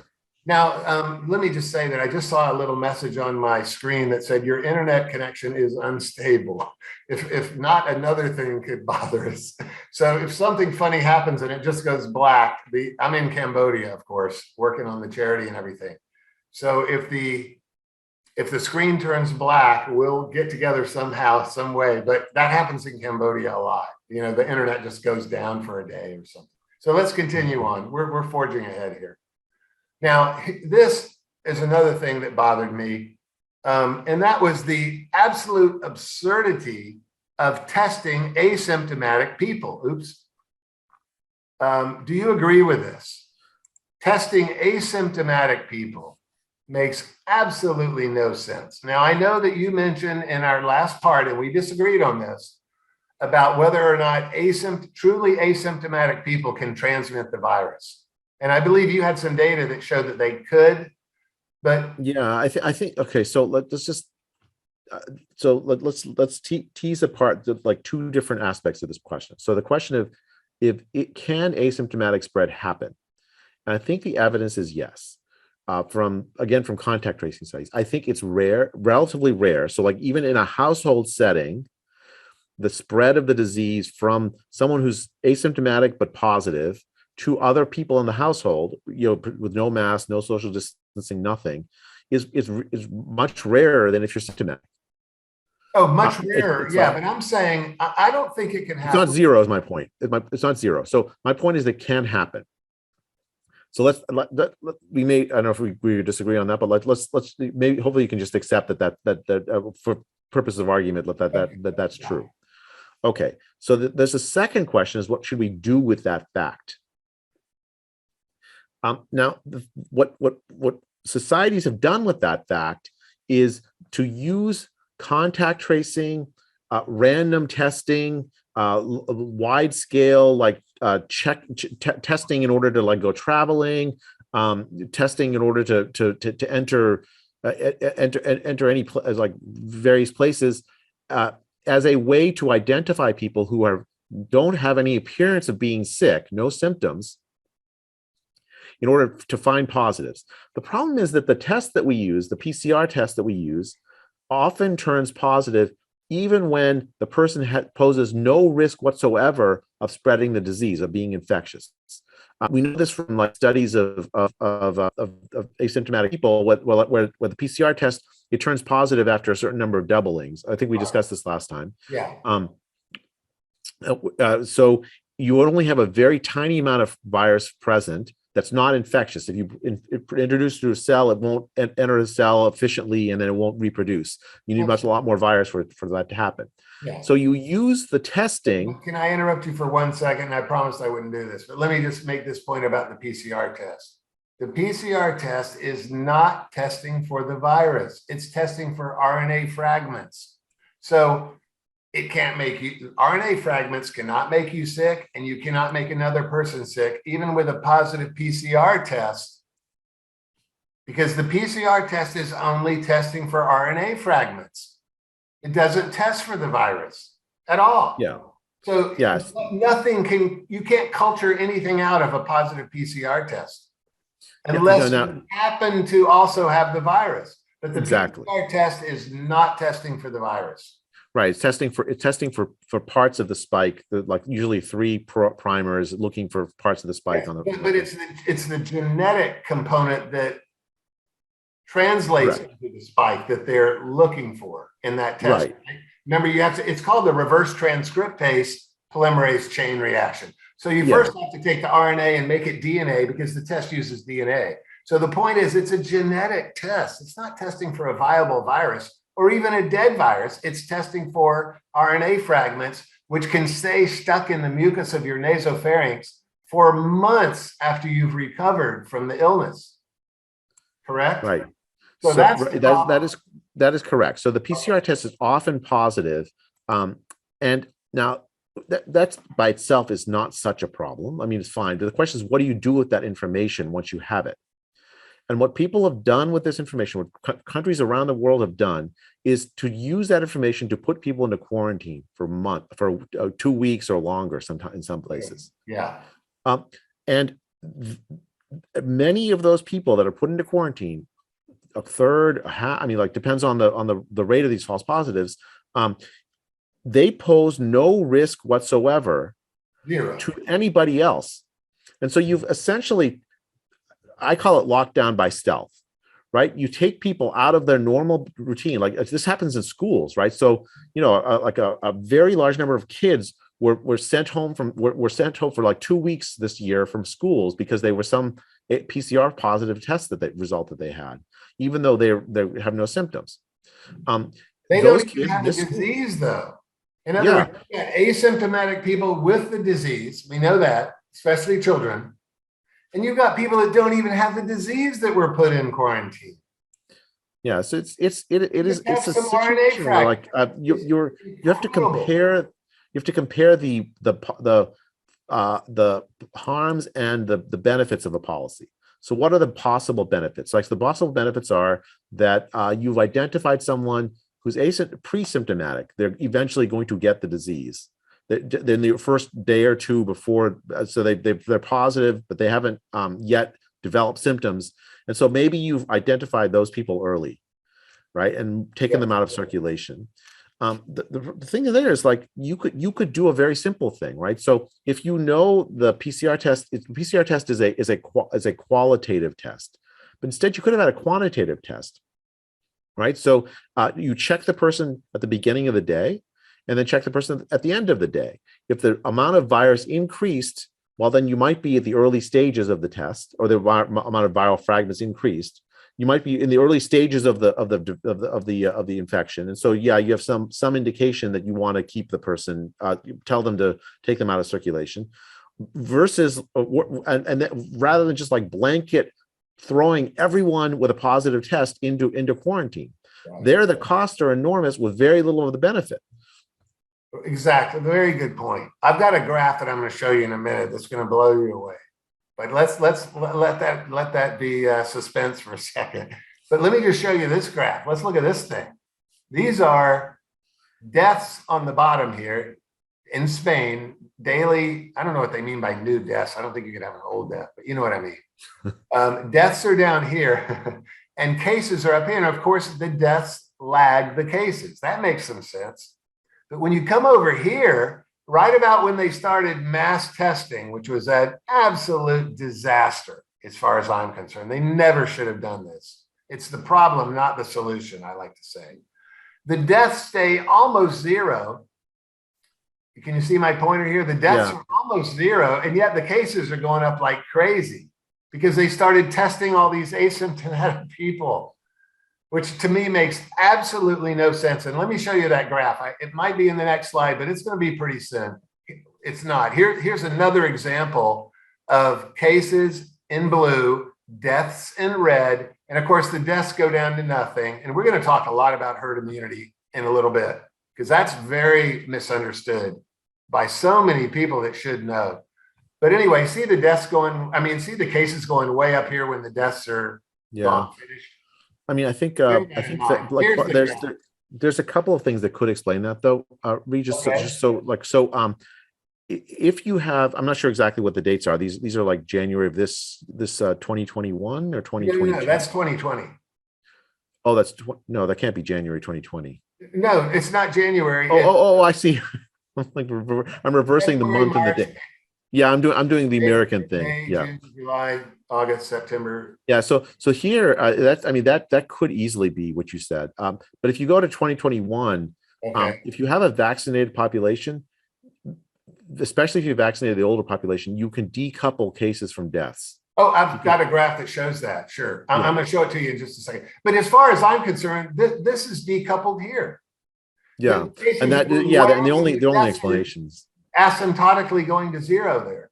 Yeah, the CFR is like, so this is the testing is identifying people who aren't going to essentially, like, you've called them positive, but they're not particularly infectious. They're not going to die, right? And all they are is positive PCR tests. Well, I'll tell you, let's just go back to April. They don't have the disease anymore. let's go back to April, okay? So we remember last time we talked about the study that I did, the Santa Clara seroprevalence study, Right. where there were 40 times more infections than cases based on the evidence in the seroprevalence of the antibodies in the bloodstream. What that means is that number, that 6,000 or 5,500 number at the peak, that is not the actual number. Right. Absolutely. Right? If my result is true for England, it's probably on the order of 40 times more infections than cases. Yes. At that date. Absolutely. Now, you're not testing very much.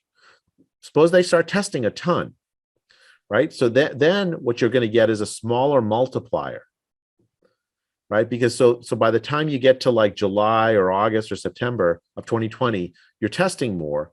The seroprevalence studies are finding multipliers that are like 10 or 8. When you say multiplier, what do you mean? Meaning infections divided by cases. So the infections divided by cases is higher early because they're testing less, lower later because they're testing more. Okay, Let me just absorb that. Early on, you're going to have a factor of about 40. Yeah. Because you're testing less. Yeah. So here's the way to think about this, right? So you have a number of people who are truly infectious, have very, very bad cases, symptomatic, and result in them showing up in the hospital or whatever, right? Right. And then you have this vast number of people that don't have any symptoms at all. 40 times. Or very mild symptoms that don't show up, right? Yeah. The seroprevalence tells you about the whole thing. It tells you those guys and it tells you those guys. Yeah. If you're doing PCR testing in a population, you'll automatically catch these guys because they're showing up sick. You test them to see. Yeah. And you might catch some of these other guys, some subset of these other guys. If you test literally the whole population, maybe you can replicate what you get with a seroprevalence study, but you never test the entire population. That doesn't make any sense. It's not possible every day. So now, if you're testing a little bit, you'll catch some of the other guys. If you're testing a lot, you'll catch a lot of the other guys. Yes. And so these guys are not dying. None of these guys are dying. Right. These guys are the ones that are dying. Right. And so what you're seeing is the cases are going up, but the instead of people dying, the infections are going up. The infections are going. So the cases are going up. So a PCR positive is a case. Someone who's infected is an infection. Yeah. Whoa. Now the PCR positives aren't really a case. They're counted as cases in your graph. They what? They're on this graph. Yes. When you say cases on this graph, what they mean is someone who's PCR positive. Okay, gotcha. Yeah. So those go up like crazy as you test more people. Yes. Yes. And so that means the multiplier, the ratio of the infections to cases goes down as you test more. As you catch more of the infection. As you're finding them with the PCR test. Yeah. If you call that a case, yeah. But I'll tell you, that's real confusing, isn't it? Well, I mean, they're calling it a case, but the case late in September 2020 means something different than a case in April of 2020. In April of 2020, they're finding all of the really sick people. Yes, I agree. Because exactly like you said, another way to look at it is these were making themselves known because people were sick. And these are making themselves known because they got some stupid test positive result. It's another way. Yeah, I agree. But therein lies the problem, because the entire panoply of policies that were instituted were based on the case numbers, were based on the PCR positives. They were. The TV went bananas every time they found more positive cases, quote unquote. They called them new cases, and they weren't new. They were just positive PCR tests that they had uncovered. Yeah. And that's what made the public think this thing is coming back in some huge wave. So when we talk about herd immunity, we're going to make some bold statements here. And a lot of people don't understand herd immunity very well, but you and I are going to hash it out once and for all for the viewers. Don't you agree that there's all these people on TV that think herd immunity means no one's ever going to get the disease again? Crazy. That is exactly the problem I've seen with that all the time, though. Yeah, let's move on, and we're going to get heavy into this in just a couple slides. But let me show you something that you'll find very interesting, I think. I still think testing asymptomatic people is a very, very bad idea. Now, you have made the point from your data that asymptomatic people can spread the disease. I was under the impression that if you're asymptomatic, you don't have enough viral load to make you sick. You don't have enough viral load to spread it, if you follow me. I think you can spread the disease, but it's rare. Okay. It's so now I think, but I agree with you that testing asymptomatic people is a bad idea because the harms outweigh whatever small benefit you might get from it, right? So the goal is to stop the disease from spreading by pulling asymptomatic people who do pose some risk. I think there's a small fraction of asymptomatic people that are like that, but you get some benefit. All right. That benefit is small relative to the harm you do to the people that you pull out of the population, because many people you pull out of the population, they're not at any risk at all. And you can't tell. So I'm sorry. I did what I didn't want to do. I interrupted you. I'm sorry. Oh, no worries, Reid. Okay. We're having a conversation. It was forced me to talk to each other. Let me just say this. Not only are you doing harms to the people that, for example, you pull out of school, that we talked about, but you're doing harm to the entire population by instilling fear in them when there's no reason to instill fear. Yeah. When you're showing that the cases go way up because of the PCR test, you're just a fear monger. You're just scaring the public for no reason. Okay. Now, let me show you something that you're going to find very interesting. And I got to put my glasses on because unfortunately, I couldn't find the original and I had to use this picture of it. But look at this graph here for a second and look what the Mayo Clinic says. Now, it's all based on whether the Mayo Clinic is right, but they said studies suggest that the majority of patients develop antibody response in the second week after the onset of symptoms. That was a statement they made. They also made the statement symptoms begin 5 to 14 days after infection.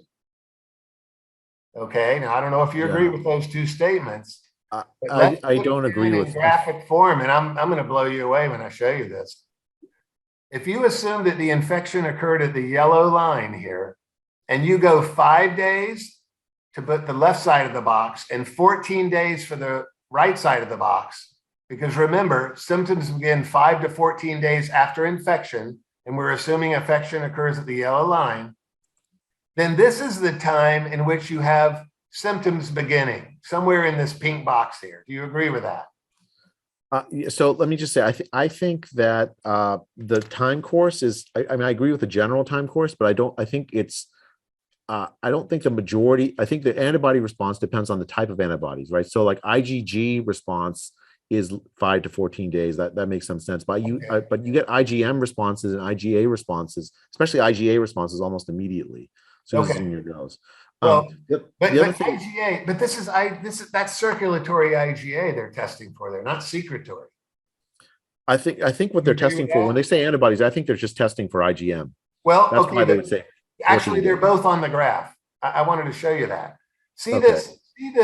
I did all this color coded so it'd be easy to understand because it is a little confusing, but I graphed it exactly like the Mayo Clinic statements say. And you see this blue arrow here at 5 days. That's 5 days after the infection. I think even that's, I think it's probably 2 days. Maybe it could be 5 days, but I think more likely, like you'll start to show symptoms 2 to 3 days after you're infected. All right. So you don't agree with the Mayo Clinic statements then, which is perfect. I think the evidence, I mean, maybe, I don't know when the Mayo Clinic did that study, but like a lot of the studies I've seen like over the last couple of years, like they've shifted their understanding of the time course of the disease. Okay. Yeah. So this is I think an earlier understanding. I think it's like 3 days. Yeah, that's a fair criticism. So we won't look at this in detail, but it does have IgM and IgG on it. Okay. Graph. And it shows, well, let's not even talk about it. We'll waste our time if we don't agree with the premises. No. Well, let's go. Why don't we go through this? Because I think you're going to make an interesting point, which I probably will. The point I was trying to make was believe it or not, this fuzzogram right here says most infectious. Yeah. So here's the graph of most infectious. You're not even infectious when you're being tested. Yeah, I mean, so This here, is right. This column, this space right here is before you even have symptoms. So that's so testing asymptomatic. They're testing people back here when so when the infectious doesn't even start for a week. I think So the it peak. makes no sense to test asymptomatic patients. They haven't even become infectious yet. So I think the point of disagreement is what's the does the graph start at zero where it does, or does the graph start back where the yellow line is? I think the contact tracing study suggests that it starts where the yellow line is, but low. Oh, all And I right. agree with you. Like, so it's a question of qualitative versus you're saying it's zero Yeah. early. I'm Well, saying I think there's some possibility early. It's just low. okay. Now, do you agree though? Let me just wrap this up with one question for you. I certainly respect your opinion, and you may be right, but do you agree that the viral load relates to whether or not the patient has symptoms or not? Yes. Okay. Do you also agree that the viral load relates to whether it's transmissible or not, given what we learned about the furin cleavage site and that increasing the fusion rate? Remember I showed you it was 35 times higher with SARS-2 than it is for MERS, and MERS had a higher fusion rate than SARS-1. Do you remember those graphs from part one? Yeah. Okay. So the fusion rate, which relates to the viral load, tells you whether step 6 can occur or not, whether you can transmit it from person to person. Yes. Okay, so the viral load is very important as it relates to whether you get symptoms and whether you can transmit it. But it actually correlates imperfectly, Reid, according to at least the studies I've seen. Right? Imperfect. So you can have, Okay. so for instance, That's why kids, I say I respect your research. well, I mean, just Very well not be my right. research. This is like this is my reading of what this literature says. Like, so for instance, I've seen evidence that kids often have a very high viral load, but there, as we said, in the careful contact tracing studies, they are less infectious in the sense that they are less likely, if you interact with them over a fixed period of time, to transmit the virus from them to you, even if they have the full virus in their nose or wherever. Can I ask you one generation further on that issue? And that is, why do children not get as sick from this? So that I think has to do with the nature of the immune responses of older versus younger people. Now, Right, so I think that kids have for want of a better word, they have sort of a more pluripotent. Let me make an analogy. Right, kids learn languages so much easier than adults. yes. Their brains are not specialized. I think the similar thing is true for immune functions for kids. They react to new things better than older people. Older people, their immune system gets trained over time based on you get exposed, your immune system gets trained. You get exposed, your immune system gets trained, and it becomes better and better at dealing with the things that it's seen, but worse and worse at things that it hasn't yet seen. So the reason I think you see this Oh, age wow. gradient, Interesting. Very interesting. I've never heard that reasoning before. That's fascinating, because here's the problem that I had when I tried to figure it out. We know that children have a less developed immune system. You don't get a fully developed immune system until you're about 14 years old. Do you agree with that? I mean, your immune system gets trained over time and it gets trained very, like the growth rate and the training is like sharpest when you're young. So I agree in that. So I don't know about there's a sharp cutoff But at it's age not 14. fully developed till you're like 14 years old. This is why children get the flu more often. This is why the death rate is higher for the flu in young children. But it's a higher. So like, again, just so we're clear with, so that everyone understands, it's not that the age gradient is negative for the flu. Children die higher rates from the flu than from COVID. Yeah. But adults are still much more likely to. Sorry. Go ahead. Oh, sorry. Yeah. Okay, Reid. It's so interesting, really, because this gets to the crux of a lot of things here. Right. So adults are still more likely to die of the flu than kids are. Well, right? So old people are real old people, because their immune system starts going down. It's the gradient. Child, it's going up still. So it's the fact is that small children and really old people have very poor immune systems. So I think for the flu, the peak is not 14. The peak of age of death of the flu is still much younger than that. That's I my point. Because at 14, they have a fully developed immune system and they don't die of the flu for many, many years until they get real old, and then they start dying again. So I think it's a little more steep than that, but I'll say I think it's generally less steep than the COVID age gradient. The COVID age gradient is very, very steep. Right, but you don't want to talk about COVID for 1 second. I just want to talk about the immune system, because I'm going to learn about the immune system from the incidence of death from the flu. You get a peak when they're young, and then it goes way down for people dying from the flu at about age 16 or 17. And then it goes up again when people get to be 80, because people that are 80, their body's falling apart and their immune system becomes very weak again. It's also weak when they're 6 or 7 years old, and that's why they die from the flu. Now, that's just looking at the flu, the graph of deaths for the flu. It's high in the very young, as you know, and it's very high in the very old, correct? For the flu only. Yeah, so part of this is also like, you get maternal antibodies when you're like a newborn. Yeah, when you're a newborn, but and then you also get it through breast milk. Huh? Then you also get it through breast milk. Also, you get so much antibodies that spread through that. Right. But that's protective, though. Antibodies are protective. I'm talking about the reason why the young children die of the flu and then the real old people die of the flu. You get a double humped curve. Whereas in COVID, like you've mentioned, you get an asymptotically increasing curve all the way through. It's exponential, right? For COVID. Yeah, exactly. So what is protecting the very young in COVID? That's the question, because it's not their immune system. Because we already know children have a weaker immune system. It's not even developed till they're 14 years old. So you have to be careful here. Protecting the children in COVID. I think you have to be careful here. So, like, what kills people with COVID is the question, right? So, what kills people is an overactive immune system, right? I think that what happens with COVID is that you get most people, they get COVID, they get fever, whatever the symptoms are, and then they resolve. Yeah. And your immune system calms down, like it's all excited, deals with it, and then calms down. Yeah. For a subset of the people, they have an overactive immune function. You get these cytokine storms. Essentially, all of this stuff is like overactive immune system. So the kids do not have that happen to them with COVID. And so I think you have to be careful about learning about the COVID, about the immune system. That makes perfect sense based on what I said, because the kids don't have a really robust immune system yet. Right. So, but I think you have to be careful about learning about it from their reaction to the flu.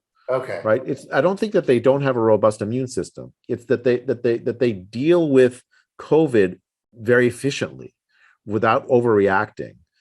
Now, why do kids die? Some kids, like newborns, die. The immune system deals with the flu differently than it deals with COVID, simply because the flu is a different virus. It has a different biology to it, and the immune function is different. So you can't. It's the steep age gradient of COVID is a remarkable thing, actually. Yes, remarkable. Right? It's unique. It's amazingly unique in some sense to COVID, and something that like really changes how you ought to deal with COVID. This relates to your Great Barrington Declaration. Absolutely relates to it. It is the single most identifiable and distinct and unique characteristic of the disease is the funny graph of deaths. Exactly. Absolutely, it's the thing that everything should be focused on. It's the thing that is unique about it. And all these measures should be related to that graph.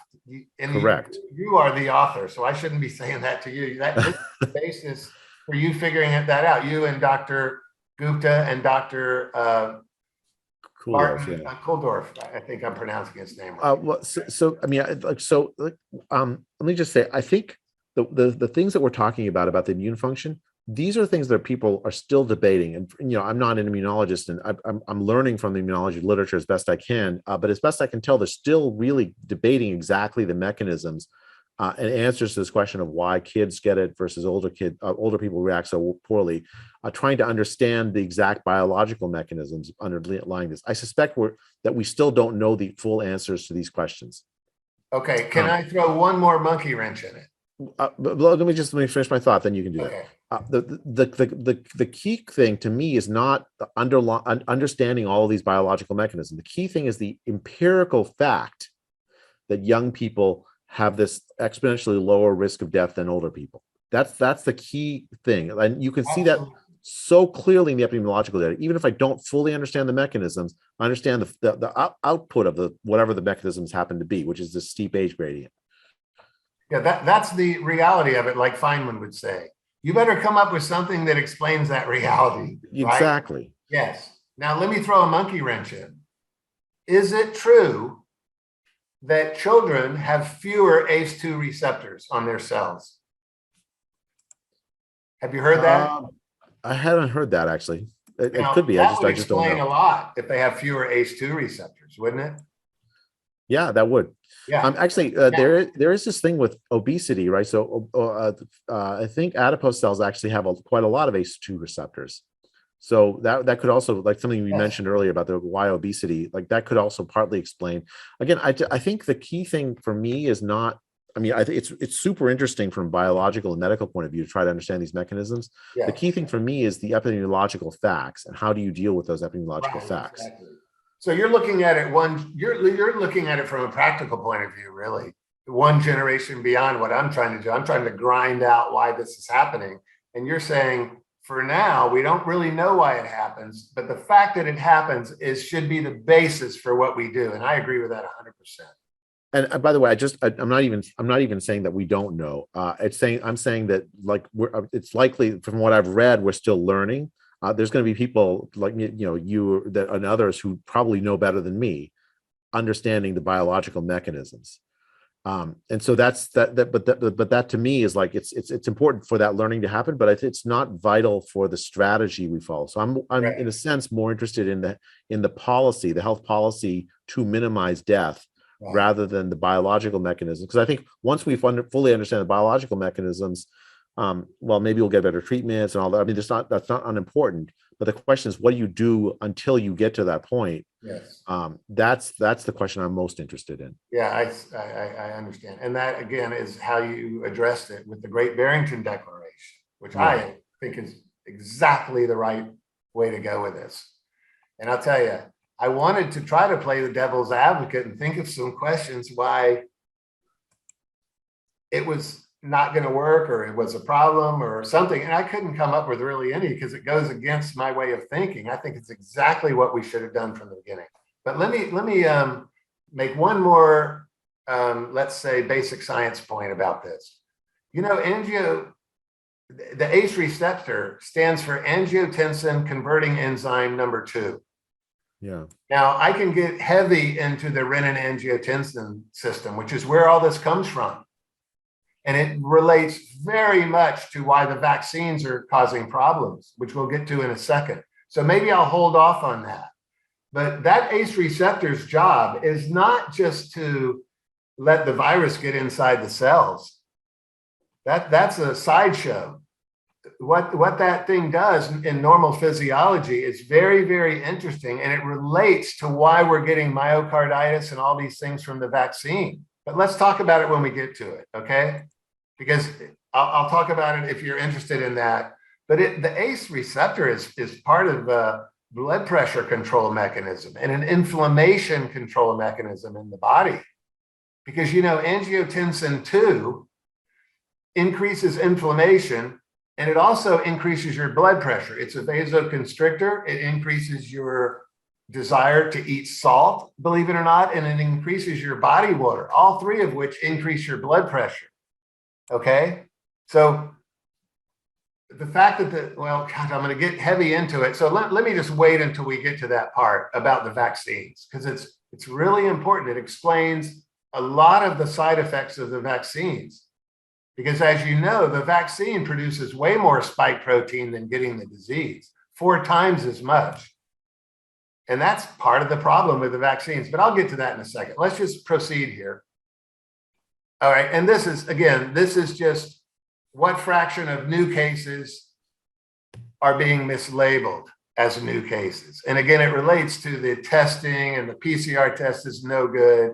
It only tests for viral fragments, which stay there for months after you've recovered from the disease. So they are not new cases when you get more positive PCR testing. We've already talked about that, right? Yeah. And again, here is a graph of cases and deaths, and you can see where they diverge. This is from 2020, and you can see the cases going up like crazy. Let me move our faces here if I can. The cases go up like crazy on June 9th when they started testing everybody, and the deaths continue to drop. And this is really, really important because, like I said, the entire panoply of measures were based on those PCR tests. Yeah. And it was a tragedy, really, to keep the public scared when really the thing was starting to be over way sooner than they thought for the wild type virus. I'm not talking about the variants yet, just the wild type virus. You know what I mean? Because herd immunity occurs here, you know. Okay, so we should talk about herd immunity. We know about that. We'll get to that in a second. But can I tell you what I think are the two most important slides of the pandemic? Absolutely the most important slides. Can I just go over this a little bit? Yeah, and then please. I'd Yeah, go love to ahead. hear Yeah. your comments on it, because you know you may disagree with me on this, but a study was done where they looked at people who were exposed to the SARS-2 virus and looked at their response to it. In 100% of the people who were exposed, they had a CD4 response. And that, as you know, is the T helper subset for the viewers watching. They had 70% of the people had a CD8 response, which is the T killer subset of T cells, right?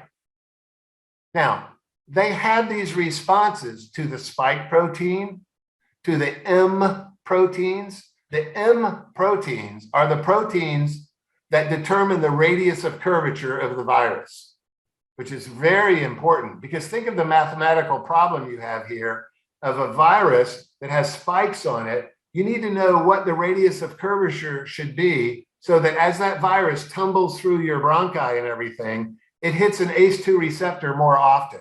So do you make real small viruses with fewer spike proteins with your resources? Or do you make a really big virus with a lot of spike proteins, but use up all your resources to make a really big virus? Of course, you have to also accommodate the RNA. So the M protein is very important. It determines the radius of curvature of the virus. And as you know, they're all the same size. All those COVID coronaviruses are the same size when you look at an electron micrograph. It's incredible. Okay, but the point here, it also has a 5' response.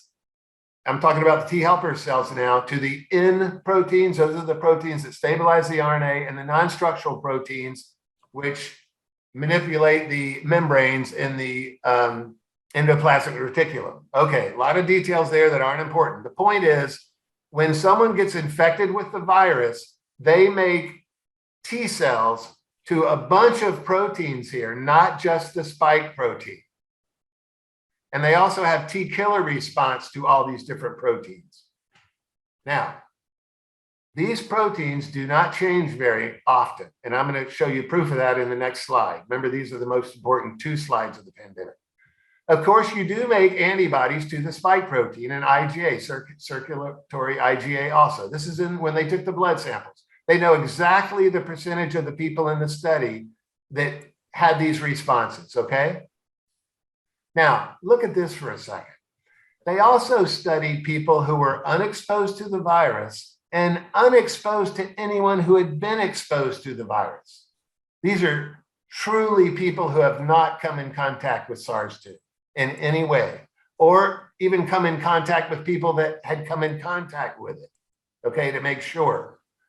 And 50% of the people in this arm had a CD4 response to the spike, non-structural proteins, and M proteins of SARS-2. And they'd never come in contact with it. Think about that for a second. The only explanation for that is that they had cross-reactivity with previous with other coronaviruses because they've been exposed to the common cold before, right? That's the Yeah, I mean, only explanation for it. well, so there was an interesting study you might like, Reid. So I think it was in the UK where they looked at they compared people, adults of the same age, one group with kids, one group without kids. Oh, yes, And right. You mentioned that before. Yeah. the adults with Yeah. kids had essentially like lower rates of infection, or they're so like relatively protected from COVID than the adults without kids. Right. I mean, some of them still got sick, of course. But it's interesting. It's consistent with what you're saying, right? That there was Yeah. some cross. The other interesting thing is Asia. Actually, a lot of Asia did quite well, despite vast differences in how they, in terms of like the policies they followed, right? So Right. some places like locked down sharply, other places were much more relaxed. And no, everywhere you look across Asia, the death rates are so much lower than it is in Europe or the Americas. Yeah, because probably because of proximity to where all these viruses are being created, right? Yeah, or it could be, yeah. Place.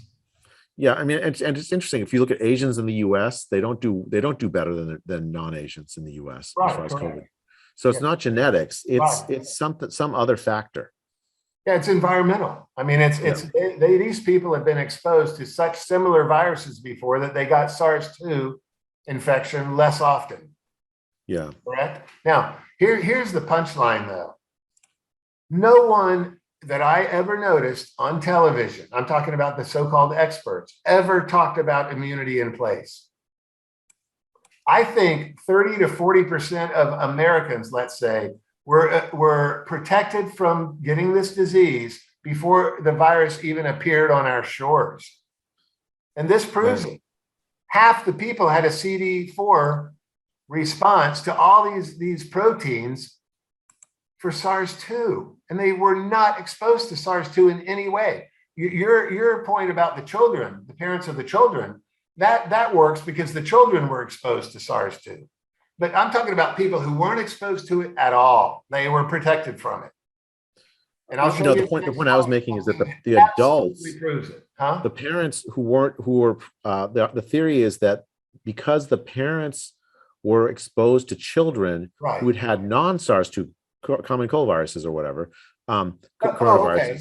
All right. So it wasn't that the children were exposed to SARS-2. It's just that the children get colds all the time. Okay. Yeah, exactly. That's the theory. Okay. Sorry. I misrepresented your comment there. Yeah, you're right. That would do it too.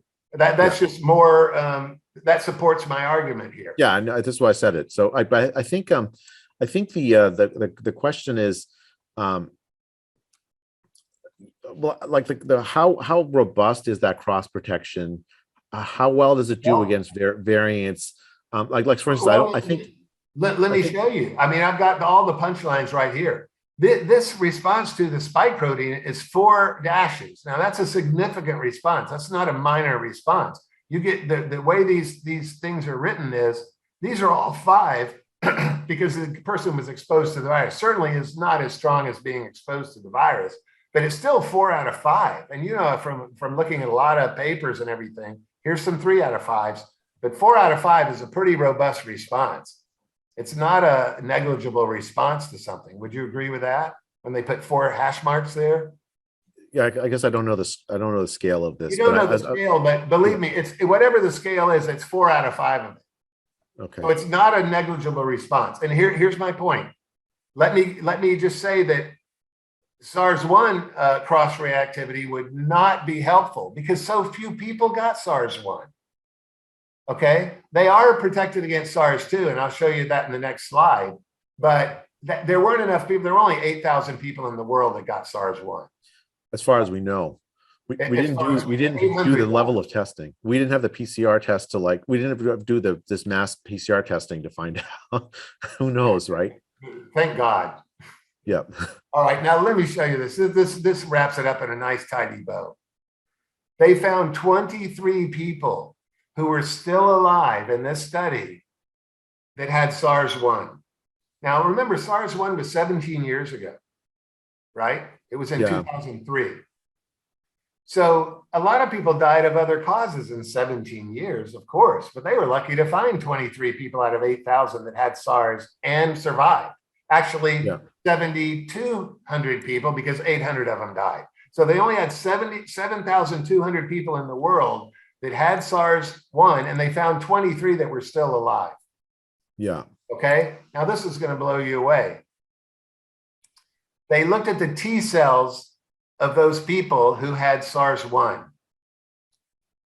and they displayed robust cross-reactivity to the N protein of SARS-2 without being exposed to SARS-2.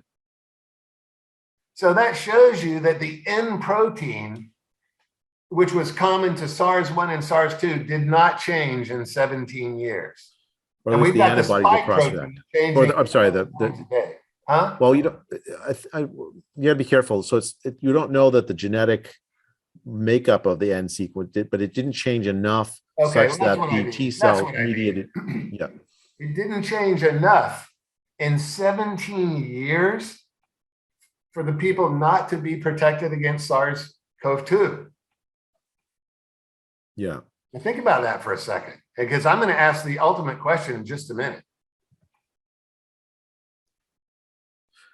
They also detected SARS-CoV-2 specific T cells in individuals with no history of SARS, COVID-19, or contact with individuals who had SARS. Okay. Yeah, I mean, I mean, that cross-reactivity, I Incredible. think, is They're talking super about important. the natural immunity. The experts on TV kept saying, oh, we don't know how long natural immunity is going to last. It might only last 5 months too. When they talk about the virus, the vaccine not lasting very long, that's not true at all. Here's an example where it lasts for 17 years. Yeah. For SARS-1 with the N protein. And of course, you do make antibodies to the N protein when you get the disease. I just showed it to you in the previous slide. See, here's the N protein with a 5 response. 100% of the people who got the disease made a T cell response to the N protein, right? And it lasted 17 years in SARS-1. So this talk about natural immunity not lasting, you know, maybe lasting 6 months or whatever Fauci and those guys were saying, trying to push the people who had already had the disease to get the vaccine, was utter nonsense. You see the point I'm making here? Yeah. Natural immunity lasts many, many years, at least 17 years. Well, and so so we have to be careful here, right? So it's not neutralizing in the sense that you can't get sick, right? So for instance, if you get a coronavirus infection, you recover, you can get that same coronavirus, you can get sick with that common cold virus a second time. Yeah, the common cold virus, because a variant, it's a different variant. Well, here's the thing. When you get sick that second time, it's likely to be less severe than the first time. It's going to be just a cold. You know, the T cell immunity that you have. Talking about getting a cold at one point and then getting it later? Yes. The same cold. Yes, that happens. Yeah. Same thing with this, I think. Like if those people with the T cell mediated immunity to SARS-1 got to SARS-1 again, they would be relatively, it wouldn't be as likely to be less severe than the first time they got it. Okay, can I make a statement here? I don't think they can get SARS-1 again. I don't think so. I don't believe it. It's actually, you might be right. I mean, of course, SARS-1 basically disappeared after 2003, so that would support your saying. I don't think you can get these things twice. I'm not sure about that. Yeah, but there have been people we're sure that have gotten SARS-2 twice. Yeah, I mean, there's a lot. I can tell you. So there's a literature on this. That the before Omicron, the reinfection rate in Lombardy, or where, you know, in Italy, was about 0.3%. And they're like other, and they're like, you know, there's these careful studies that'll do you got it once, they sequence the genome of the virus. You got it a second time, they sequence the genome of the virus. They're not the same genome. And they did do that. They did sequence the virus. Yeah, there's some very careful studies. And the rate of reinfection after 1 year is about somewhere between 0.3 and 1%. It's low, but it can happen. So now, but then the question is, are you getting severe illness the second time? The answer is no. The answer is you get less severe illness the second time you get it than the first time generally. And that protection lasts a good long time, probably years. Here you have the evidence for SARS-1 in the last 17 years, right? So the other thing about this is that you get also I have evidence that the protection for SARS-1 also protected people from SARS-2. Right. So let me talk about that. So like we talked about the Diamond Princess last time, right? Here you have an explanation for why there was subset of the people on the Diamond Princess that just didn't get sick, even though they were sitting in the petri dish. Yeah. And also the people in the nursing homes, not all the nursing home patients got sick either. Or actually the really shocking thing is like you get these like prisons. Everyone has antibodies to proving that they've gotten exposed and infected and recovered, right? Many of them don't even remember getting sick. Yeah. Large fraction of them don't even remember getting sick at all. So it's interesting. Like you have like components of people that are just naturally protected. And I say, like, again, we're talking about mechanisms. I'm not convinced that we know all of the mechanisms. It seems likely to me we're going to learn about these mechanisms over time, and our understanding will be more refined about them. But the epidemiological fact that you are protected after you're infected and recovered is super important. It's super important. It's super important to understanding the policy for the right way to deal with this. Because if it is true, which is what a lot of biologists, a lot of epidemiologists assumed at the beginning of the pandemic, that if you get infected, you get no protection. You can't. You have to. It's as if like some magical virus, HIV-like, that you get infected, and then you can get infected again and again and again and again with this 3% mortality risk over and over again. What's the end of the world if that's the case? All right, but hang on. Okay, fine, exactly. But here's the point: did they go to medical school? Did they learn? I know, it just seems so implausible. What's going on with this? Why do we give vaccines to people if you don't think these things work? Yeah, I agree with you. I mean, the default assumption should have been that it's going to behave similar to other coronaviruses in terms of like inducing immunity, not that it's going to behave like HIV where you get absolutely no immunity at all. Right? The only funny thing about HIV is it attacks T helper cells, so it does. It undermines the CD4 cells, right? So that is they made it out of an abundance of caution or something, but it was a crazy assumption that I mean, every freshman medical student at Stanford or any medical school knows about immunological memory, don't they? Yeah, you would think. Why are these people discounting all this basic fundamental stuff? I'm talking about the experts that never really recognized natural immunity until people finally beat them over the head with it. And finally, they admitted it. You know, right? And this is what I'm talking about here, really. I'm talking about people getting the disease and being protected for 17 years after they got the disease, at least. Yeah. Even people that didn't even get SARS-2 have T cells for SARS-2. That's what that says. It says, we also detected SARS-CoV-2 specific T cells in individuals with no history of SARS, COVID-19, or contact with individuals who had it. That was the previous slide. It's the same, it's the explanation of the same phenomenon. Right, so then you can update this activity with these proteins that are common between these related viruses. Is really what it is. So Reid, I'm hearing two separate points here that I think it's important to distinguish. Yes. So one point is that there are people who have, based on prior infections with other diseases, other viruses that are similar to SARS-CoV-2, they have some protection against SARS-CoV-2 if they were to get infected. Right. That's one. That's one. The second point I'm hearing is that if you are infected with SARS-CoV-2 and recover, then you develop protective immunity against reinfection with SARS-CoV-2. Right. I think both are true.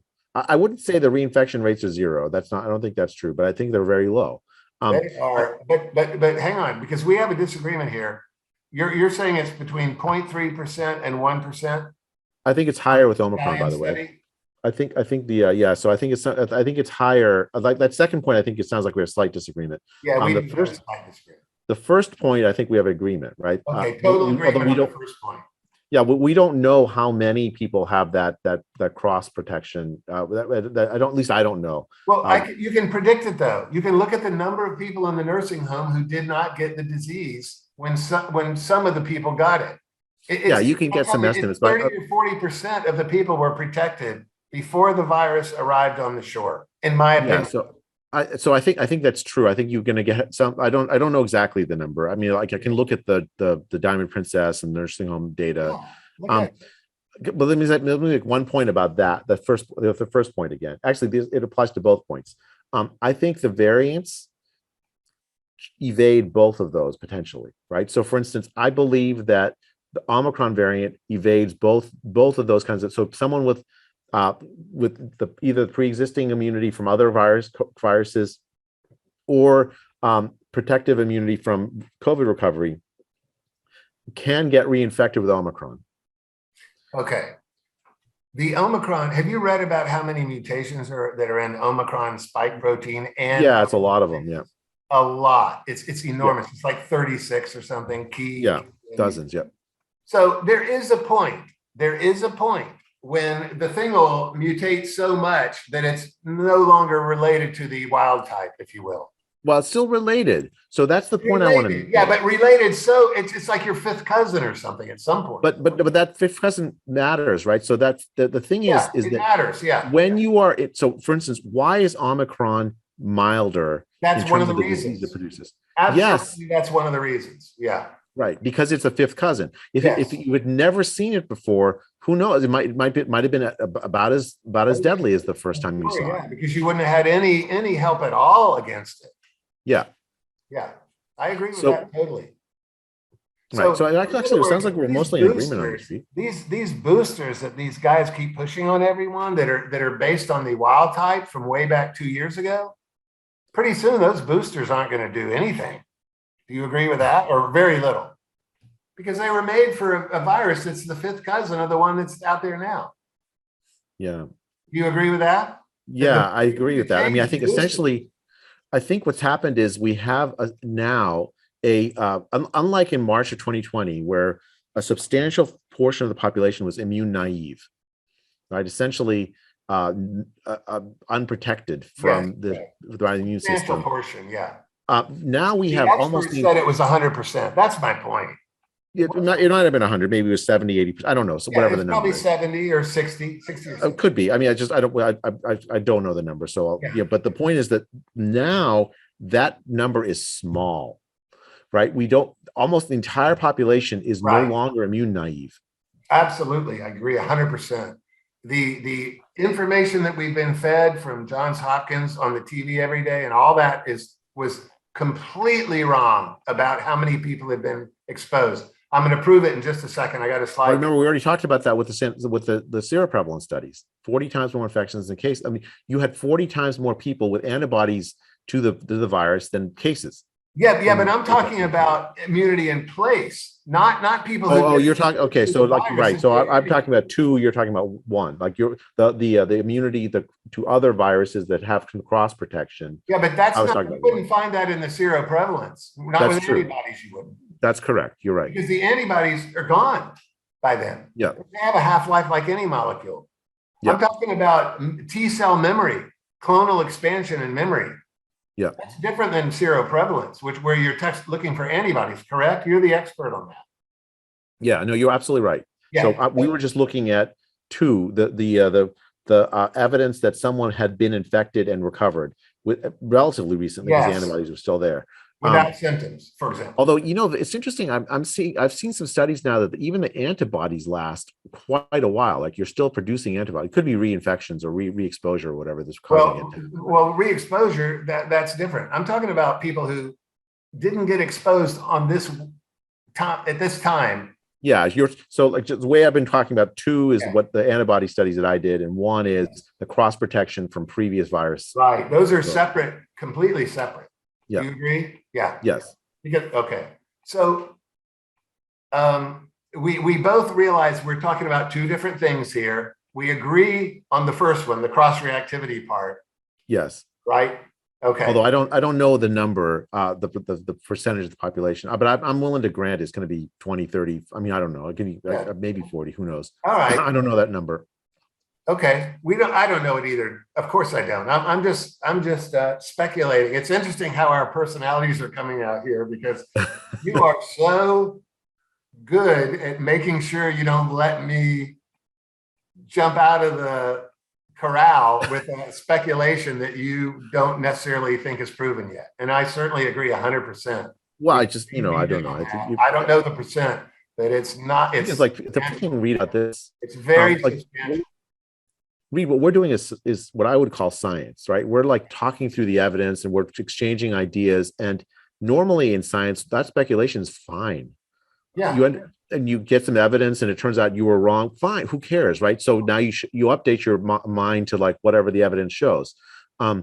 What's happened during the pandemic is, and actually this is a really bad thing, is that there's this like, if you make some hypothesis that turns out to be not right, well, all of a sudden you're no longer allowed to make any hypothesis. You're like, people are jumping on you if you make. So I've learned to be very careful as best I can be about what I can't would know for certain, what I don't know, what's a hypothesis, and it inhibits the free, like, science actually happening, right? Science happens by that kind of process of people talking with each other, just like we're doing, Reid.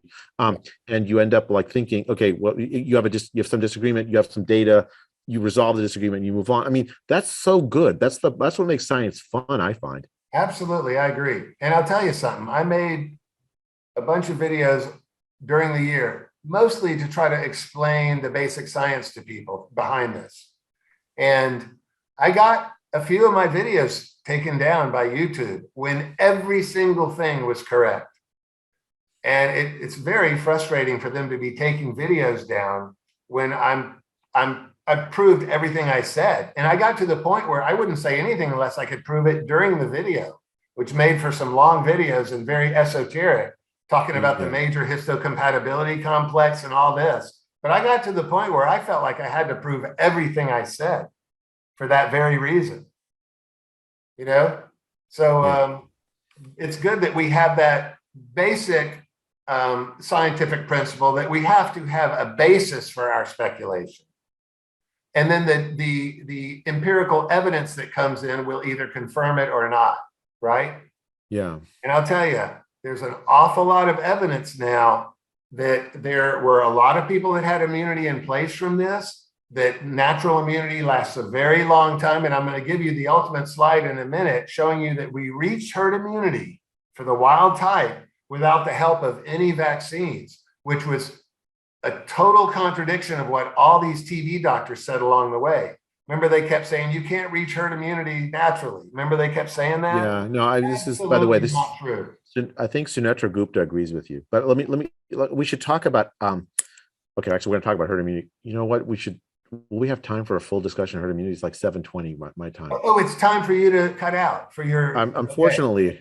Well, let's stop here then, which is a good place to stop, because we are going to get into herd immunity, and believe it or not, the vaccines, which is the biggest topic. So, do you want to let's do part 3? Maybe next, in a weekend or something, or I'd love to. Okay, let's do part 3. All right. Well, let's get together like we have always done and talk about when we can do it, because I hope the audience is enjoying this. I am. And I'm having a lot of fun. I mean, it has been. So let's make a date to do part 3, and we'll talk during the week, and I'll prepare this and get it up for the viewers. And I'll see you soon to go continue. Thank you very much once again. I really appreciate it. It's my pleasure, and my pleasure to get to talk with you. My honor as well. Oh, thank you very much. Same here. And we'll sign off now. And thank you very much again. And we'll be there for part 3. Okay. Thanks. Thanks.